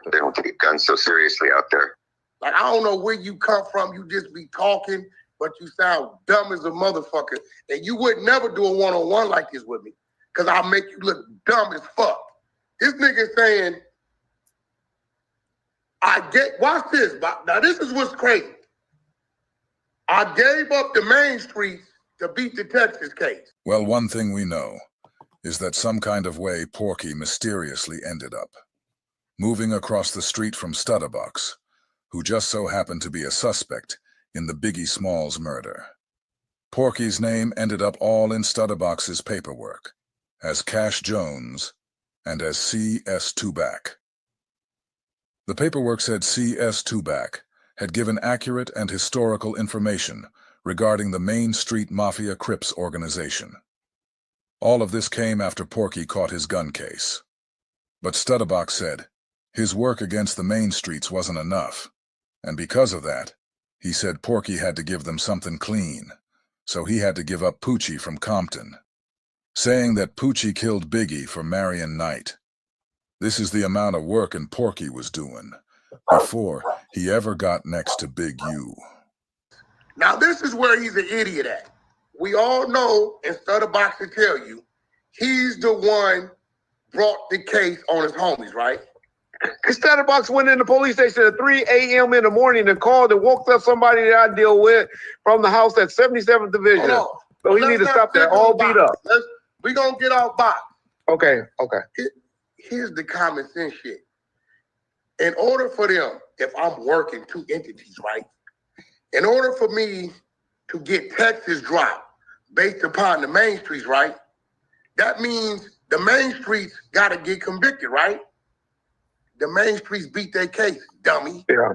So what the fuck would I have done for the Mainstreets and the law to say, I'm going to give you this, drop this? All the Mainstreets case got dismissed. It so got I dropped. was saying, I gave them the Mainstreets for Texas when the Mainstreets all beat their case. Right. I get 4 years in the face. I get Great Kading sent me to prison. Right. He got on the stand and sent me to prison. Because after the niggas did what they did and Wack knew about what they did, they couldn't take them to jail because they would have had to involve Wack. They would have had to involve Wack. They would have had to involve Wack. Ever wonder what the Social Security tax is? In this edition of Tax Tips by TurboTax, we'll explore what is. Porky keeps throwing Stutterbox's name around as if we don't remember what Box already laid out for us. Box made it clear that for Del Dog to be convicted, Greg Kading would have had to implicate Porky, which would have exposed him as an informant. The paperwork indicated that CS2 Back refused to testify due to fears for both his own life and his family's safety. Because of that, Greg Kading took the stand and revealed that Stutterbox had lied under oath when he denied ever working as an informant. This was the key to setting Del Dog and the Mainstreets free. Kading proved that Stutterbox had perjured himself, and because of that, the Mainstreets weren't convicted. Exposing Porky's role would have forced the authorities to reveal the intel he provided. Since they couldn't use Porky's intel to secure a conviction, Porky was now forced to offer Greg Kading something solid that could actually be used. According to Stutterbox, Porky then backed up Kading's theory that Poochie was the one who killed Biggie Smalls, allegedly under the orders of Marion Knight. This was the very reason they started following Porky in the first place, in hopes that he would flip on Shug. So Wack had to give him something clean. Wack gave him Poochie from Compton. Poochie for Fruitown, Paru. He the one killed Poochie. No, Poochie killed Biggie. Right. For sure. And Wack knew the inside information. He gave it to Greg Kading. Greg Kading closed his book and made Wack feel like a hero. Greg Kading closed his book and made Wack feel like a hero. Now it should be clear why Porky is always trying to talk about Greg Kading's book. Whenever you bring up the fact that Kading changed both his and Box's names in his movie, it doesn't take long before Porky interrupts to steer the conversation back to Kading's book. He does this all the time. Put me in jail because don't know. Take my dog and him in jail because it's no Wack under the bus. Right. So Wack told Greg Kading to close his book. Poochie from Pyro killed Biggie. And he closed the book and made Wack like a hero. And is that why he said, he gonna give him a favor. Exactly. So, shout out to Yung Ant Jefe. Shout out to Most Scandalous Los Angeles TV. On the poll, why did WACK100 meet with the federal task force twice? 38% of y'all, that's almost 40%, said because he CS2 back. 5% say to tell on Tanisha Swan and Suge. 4% say he was providing historical evidence on the Mainstreet Crips. 53% say all of the above. He's a rat. That's 248 votes.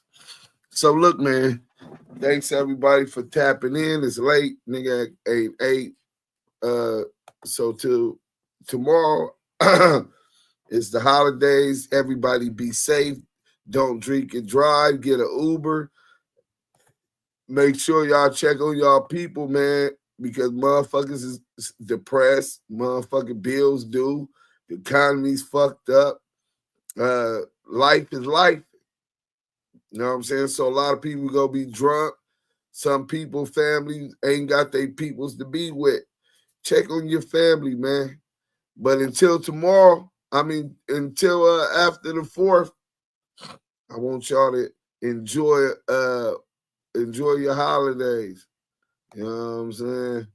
Till then, we gone.